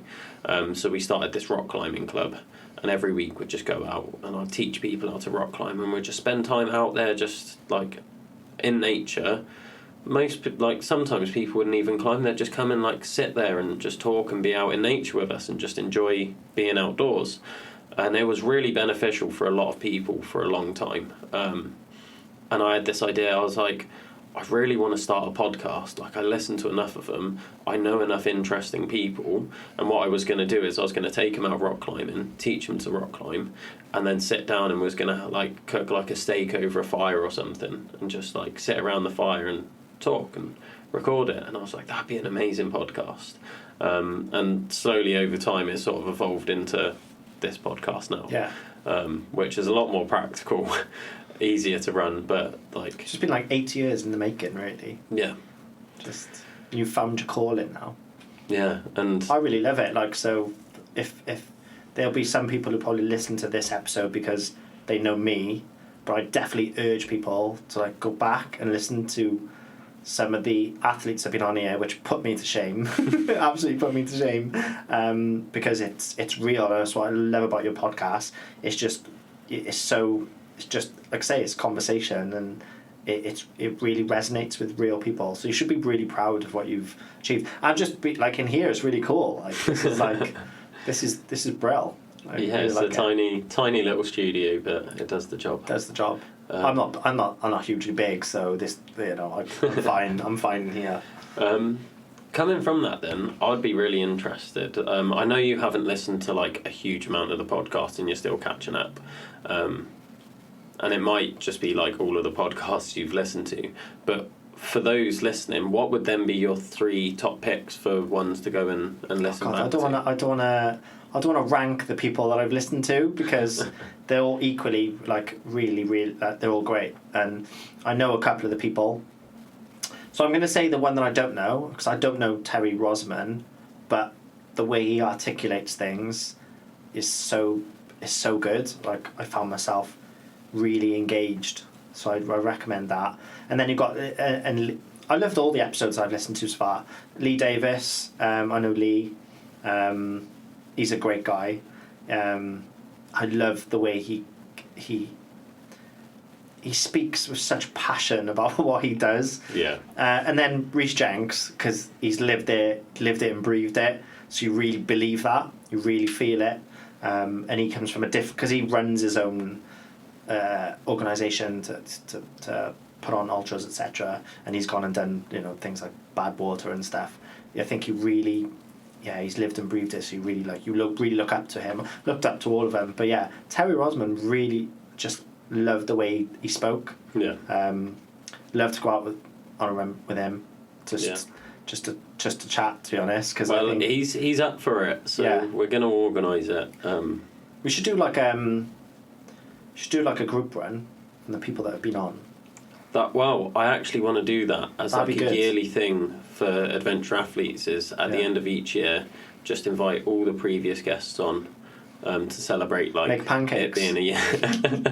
I was thinking like Penavan's got like a special place in my heart. So just like a team track up Penavan, but always doing it with like a different twist. I think we'd have to do it with a twist, because Penavan is just a walk up a path, isn't it? It's the thing. Like Lee pointed this out, I think is really good. A lot of people have never done Penavan in South Wales because they put this block on there. It's like fucking Everest. It's not. It's like it's a couple of miles walk up a path. Yeah, it's a bit steep in places. I'm not the biggest fan of Penavan because it's just packed full of people. Yeah. Generally, I prefer other places in the Beacons and over in the Black Mountains. But absolutely, I think it's important if we're doing something that you have a twist on it because of the nature of the people doing it. You've got Lee, this one Penavan. Do you know what I mean? You've got and these other guys who do these mad challenges, and they've got that mentality. And they're my type of people. Like those, I look up to those people. I wanted to mention on the podcast around like influencers and elites and versus like everyday people. Now, when I'm talking about influencers, I'm talking about like the famous influencers like Goggins, etc., etc. And there's some influencers out there. They're more like micro influencers, I guess. Like Andrew Glaze. Like they're such good people, and I really love their content. But you know what the most inspiring people are? They're just the everyday people, just the everyday Joe Blogs. You know, they got a full-time job, you know, they got kids or they've got commitments and stuff like that, and they're out there doing this sort of stuff.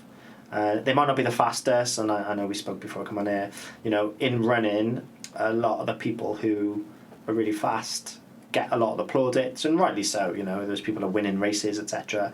But there's people out there who are suffering, like, and almost missing cut-off times. Like the day they've had, it's mega. Like you've spoken previously around your experience with your first ultra in OTT, and I think you were how many minutes from the cut-off? Within a minute. Within a minute, the cut-off. Like, the person who won that race, like, amazing, fair play, you know, kudos. You've like, really suffered, because you've been on your feet for all that time. Like, how many hours was the cut-off? 10 hours. There you go, you're running for 10 hours. Like, that's just, it's, like, some people can't compute that in their heads, 10 hours.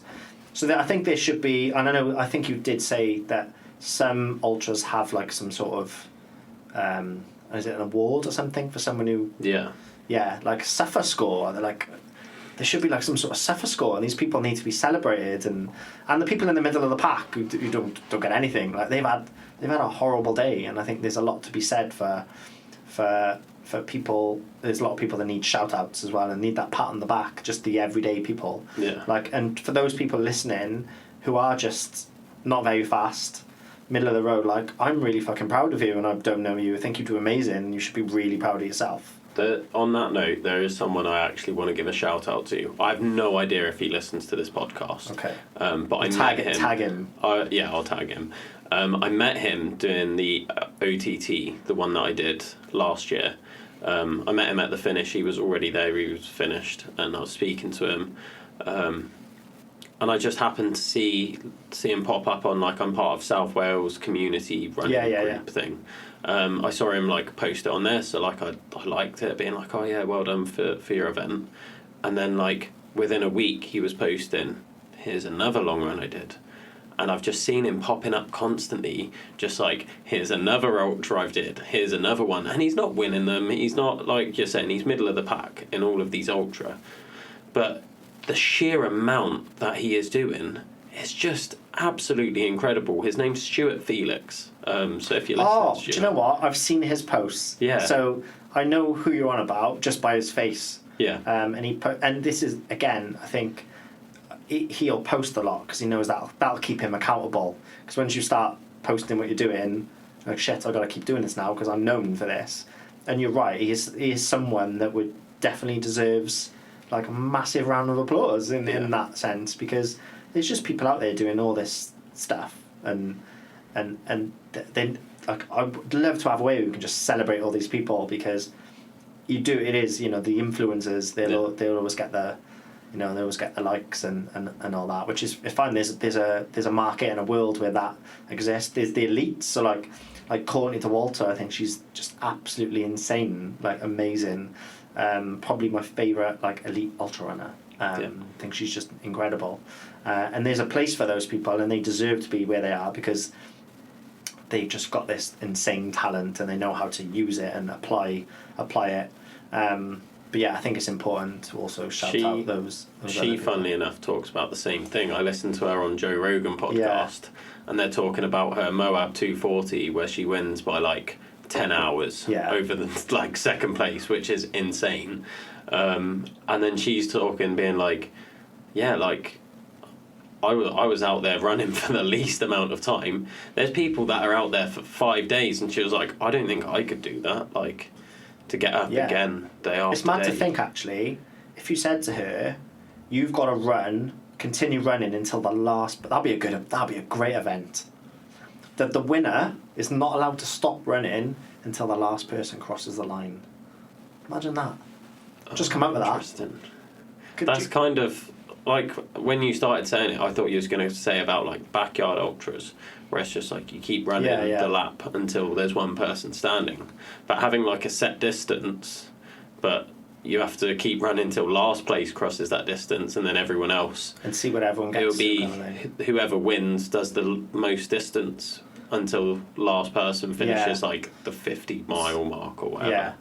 Yeah, something like that probably existed, like I don't know, 24-hour races essentially are that, I guess, because it's the time in it. Yeah. But it'd be interesting to see from an elite point of view now. So, what's the it's gone blank now. The guy who won the Spine a few weeks ago, Jack. Can't think of his name. I can't think of his name. Anyway, he's done the Spine, right? And incredible. I think he averaged 16-minute miles.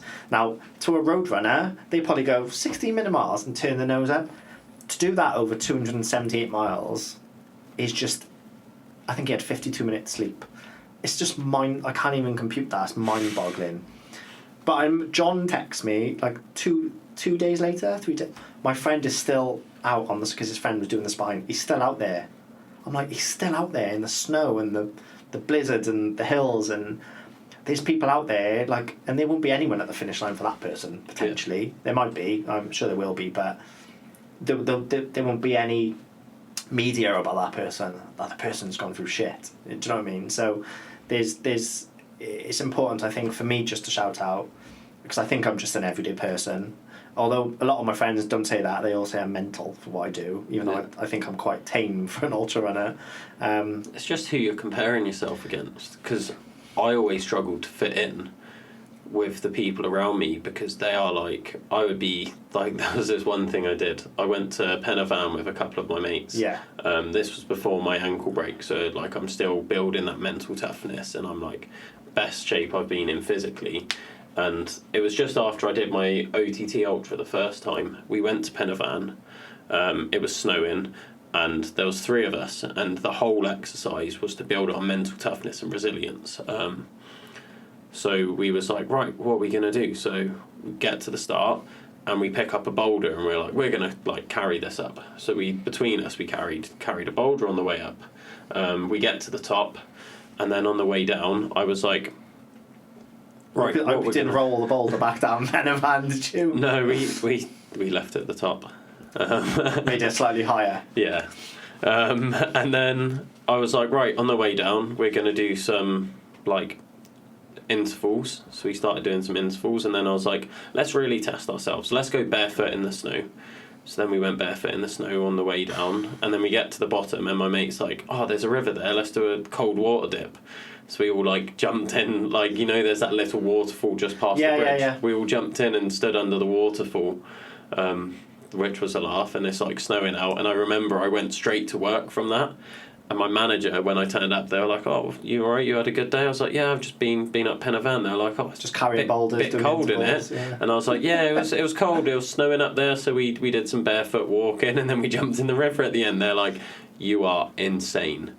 And I was like, I don't think I am. Yeah. So when you compare yourself to like people that don't do the stuff, then it's like you kind of are. And I really found that hard to deal with. But then that's why I started this podcast. I wanted to find more people like me, because I really struggled fitting in. And now that I found people like me, I'm like, wow, I'm not doing enough. Like comparing myself to Bob doing the 4-4-48 4 times back to back, and comparing myself to Reese doing double bad waters on his own for a laugh. It's just like, I think it's sometimes it can be a negative thing being in this community, in that sense that it doesn't matter what level you are, there's always someone. No, Kipchoge now's got Kiptum, who's faster than him in the marathon world. So like he'll be like, I'm not doing enough because Kiptum's now got the world record or whatever. You know, I've grown to now, I think I've got there. I just accept where I am and what I do, and I'm so happy for someone doing more than me. Yeah. And I'm really proud of people who maybe don't do the distance I do, but have got their own goals. Yeah. And I try to tell these people, like, don't worry what I'm doing, because if you start comparing, you just steal away any sort of joy around it. Comparison is a thief of joy and all that. Because there's always someone that's going to be doing more. Because then people might say to me, someone said to me once, I feel like shit when I look at your runs, because what you do. And I'm like, but to me, that's... Like, I could look at someone else doing more than me, and I'm like, there's people I look up to, by the way, that I could feel like shit. So it's important for people to just be proud of where they are, because there's always someone's going to do more insane. So you've done this, you know, you've gone back downhill, Pen y Fan, barefoot. Someone would have done something like barefoot with, I don't know, after shooting their foot. There's always someone that's just something stupid in there. There's always someone out there that does it. So well, like since then, I did my 50 mile barefoot, and part of that was like going over mountains. Yeah, see, and I think, wow, there's no way I'm doing that, right? Yeah. I fucking hate being barefoot at the best of times. So, like, I'm one of those runners. I don't struggle. I don't get bad feet. Like, I don't have bad, like, you'd never. My feet don't look like I'm a runner, so I'm quite fortunate now. But I'm really precious over them. So, like, the thought of battering my feet over 50 miles, I got a lot of respect for you. But I would look at you and be in awe of that and be like really happy for you. Yeah. I wouldn't be like, oh my God, he's doing more than me. Because I think the thing I've got from being in this community is just celebrating everyone around you, whether they do more or and when they do, perceive to be less. Because I don't think it is a thing of more or less. I just think it's you, again, like going back earlier around it being you're the main character in your story. Yeah. So just do you. And if everyone just did that, we would all be happier because we're not comparing.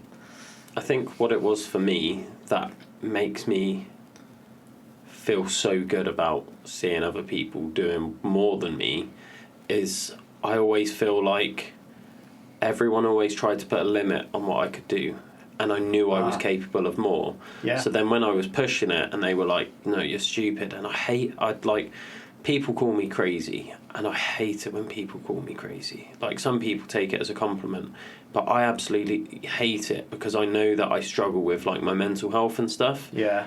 And then sometimes I feel like I am actually crazy, and it makes me feel horrible. So when people call me crazy, I'm not like, that's like, it's not a compliment to me. Like, I'm not like, I feel like I'm crazy because I'm doing more than you. I'm not trying to do more than you. I'm just trying to push myself and be a better person. And fit in. Yeah. And then to be called crazy, it makes me feel awful. So now to see other people doing well, and then to have people like Bob turn around, and like you were talking about this, like Bob's my John. Like, you've got your John who's pushing you to do your crazy stuff. When I was doing the 496, the first message I got off anyone was from Bob, and it was saying, why aren't you doing it in miles, Will? And like instantly, I was just like, yeah, I needed that. Like, I need someone to be like, what you're doing is good. Like, he wasn't taking that away from me. It was like, this is how I read it anyway in my head, was what you're doing is good, but you are capable of more. And I took it as a genuine question of like, why aren't you doing it in miles? Like, what's stopping you? To just see, like, I think he was trying to prod and be like, there's got to be a reason. Like, what's the reason for you setting that limit to yourself? And for me, I then went back and I was like, for me, it's time. I'm starting a new job. This was when I was starting my second job. Yeah. So I was like, I'm starting a new job. I don't know how it's going to fit in with my time and running the podcast and doing 2 jobs. So I wanted to do it in kilometres because I feel like it's more manageable for me. And I'm so glad I did it in kilometres because I have no idea how I'd have done miles. But I know in the future, at some point, I'm going to want to do it in miles because I'm like, I've achieved that thing and I know I can achieve more. So I needed that. I needed those people around me to be like, look, what you're doing is great. Don't take that away. But what's the bigger thing for you? Like, is there a reason you've set that ceiling? If there is, great, fine. If not, like, you can do more.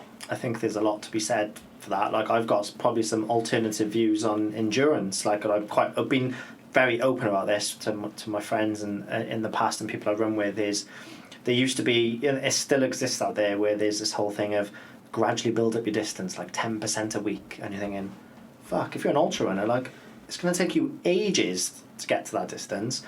I think sometimes it's important just to stretch, just to fucking go like a lot further, because you are capable of so much more. I know this because the prime example is the 50 from last year. Now, before that, I'd never done more than 34 miles. So somehow I had to find 16 miles on that day, and I just did, and I was fine. So I think the whole thing of, gradually build up your distance, it puts mental barriers on runners, because they're like, oh no, I'm only allowed to go 1 more mile this week, and then I'll do that. But actually, what if you just went 10 more miles? What if you just have a go? Yeah. What you'll find is you stretch yourself. Will it hurt? Yes, it'll fucking hurt. If you go slow enough and sensible, you won't get injured. Your recovery might be a little bit longer, but actually mentally you've ticked that distance off. And then that's the distance, that's generally the main difference between road running and trail running. I think when you trails and ultras, is those people will just go and they'll just go and batter themselves one day. And then I needed that, and I did it a lot when I did it when I was road running. Actually, I cheated the whole gradual thing when I was a road runner. I think I I think 6 weeks after I started road running, I did a half marathon. Yeah. And I won't do half marathons anymore, because mentally I tell myself I won't have to do anything. So I'll do like 13 miles, bang on, or I'll go and do 14. I'll never stop on 13.1 and call it a half marathon, because in my head I'm like, don't ever have to anything. And it's just mentally how I work now. So it's quite controversial, I know. There'd be people who want to achieve in a half marathon, and that's great, and I think it's amazing to have that in your mind if you want to achieve it. But because I did it, and I've got, like, I do an ultras, I tell myself now, it's just one of my little mind hacks. Don't have to do anything, so don't do a half marathon. Yeah. Just don't do it. I think that's great, and I think that fits in perfectly to what we're talking about of, like, why are you setting that ceiling? Because that's all it is. You're setting that ceiling for yourself. And I try and explain this to my gymnasts. I tell them all sorts of stories and things like that. I'm very, like, expressive with my gymnasts when I'm trying to, like, get a point across. They love it. I get that from my manager. He's taught me to be like that because he does the same thing. And I saw the buy-in from the kids, and I was like, that's a great way of doing things. But it's like, why are you setting that ceiling on yourself? Like, they're like, oh, I think I'm only capable of a half marathon. And they've set that ceiling. And I think Grant was talking about it on his podcast, where he was like, I did half marathons because I thought that was an achievement. But after you've done it, it's not really. But then, this is going to sound a bit crude, but then it's like almost mental masturbation. It's like when you're ticking off the same goal each year and being like, yeah, look at me, I'm achieving this thing. When, like, deep down you know you're not. Yeah. But you're just, like, ticking it off and being like, yeah, I've done another half marathon. It's a really good way of putting it. So when I did that first half, I had the high. I was like, it wasn't even an event. I just went out and did it. And I was so happy. I was like, oh my God, I fucking done a half. I fucking told everyone about it. I've done it. I've done a half marathon. And then quite quickly, I need something else that's gonna, I need to get that same feeling. I need the hit again. But you can't do the same thing to get the same feeling. You've got to go, got to double, you've got to move up. So that's when I decided to, like, sign up to my first marathon. And I speak to a lot of my friends who have done half marathons and haven't done anything further. And I'm like, go and do a marathon. And they're like, oh, no, I don't know. I was like, honestly, it would change your fucking life. Your mindset changes, I think, when you crossed your first marathon. And I think your self-belief just goes up tenfold on a full marathon. I really do. Because generally in that first marathon, it is that first event you'll ever probably have a wall, some sort of wall, whether people believe it exists or not. If you say it exists, it'll be there, right?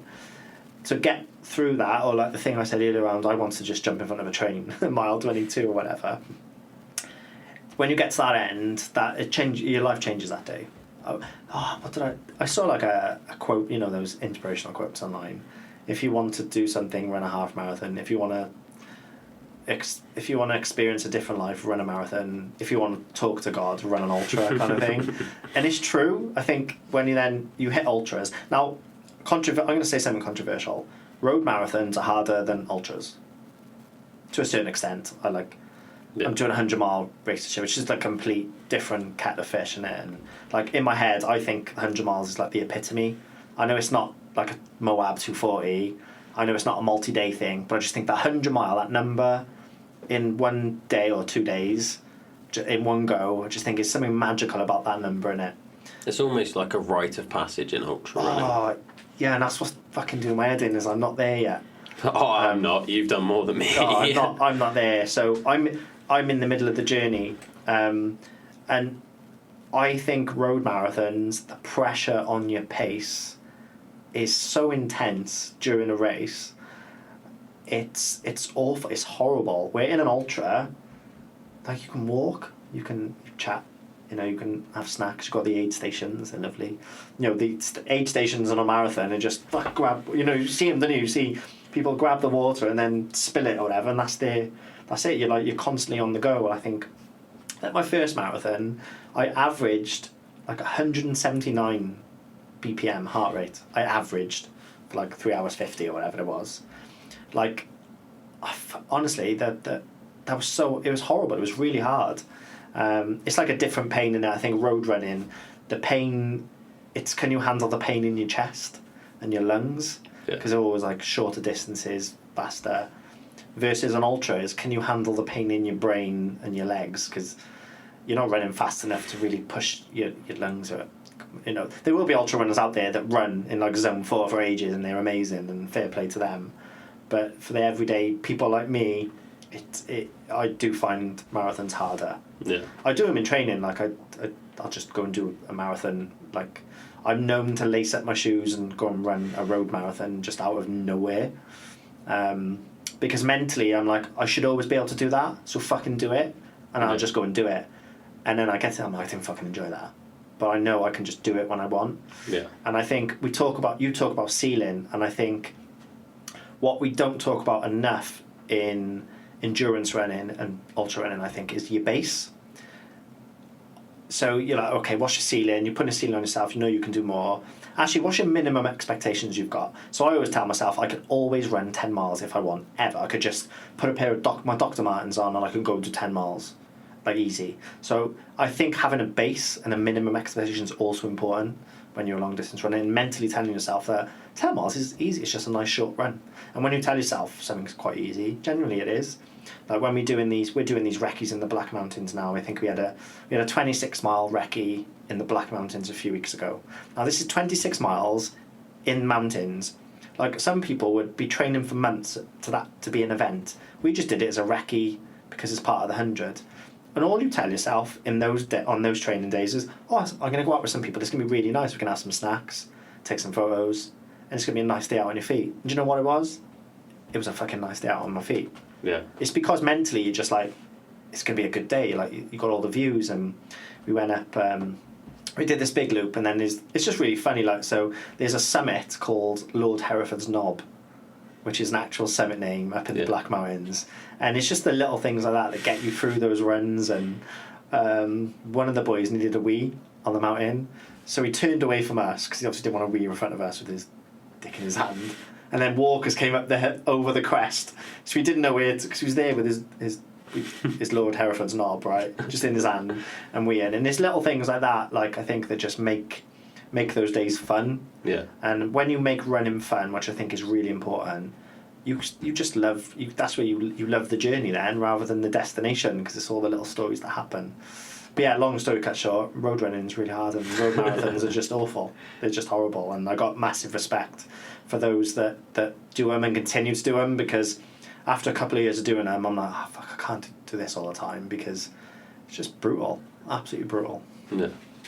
I feel like we could honestly talk forever. I know. I was thinking, what's the time? What time do we start? Yeah, so I'm driving up to North Wales tomorrow, actually. Tomorrow? In the morning, yeah, for work. So I was like, I looked at the forecast, I was thinking, do I run up? Because I ran up Snowdon last year, so my team came up for a team build.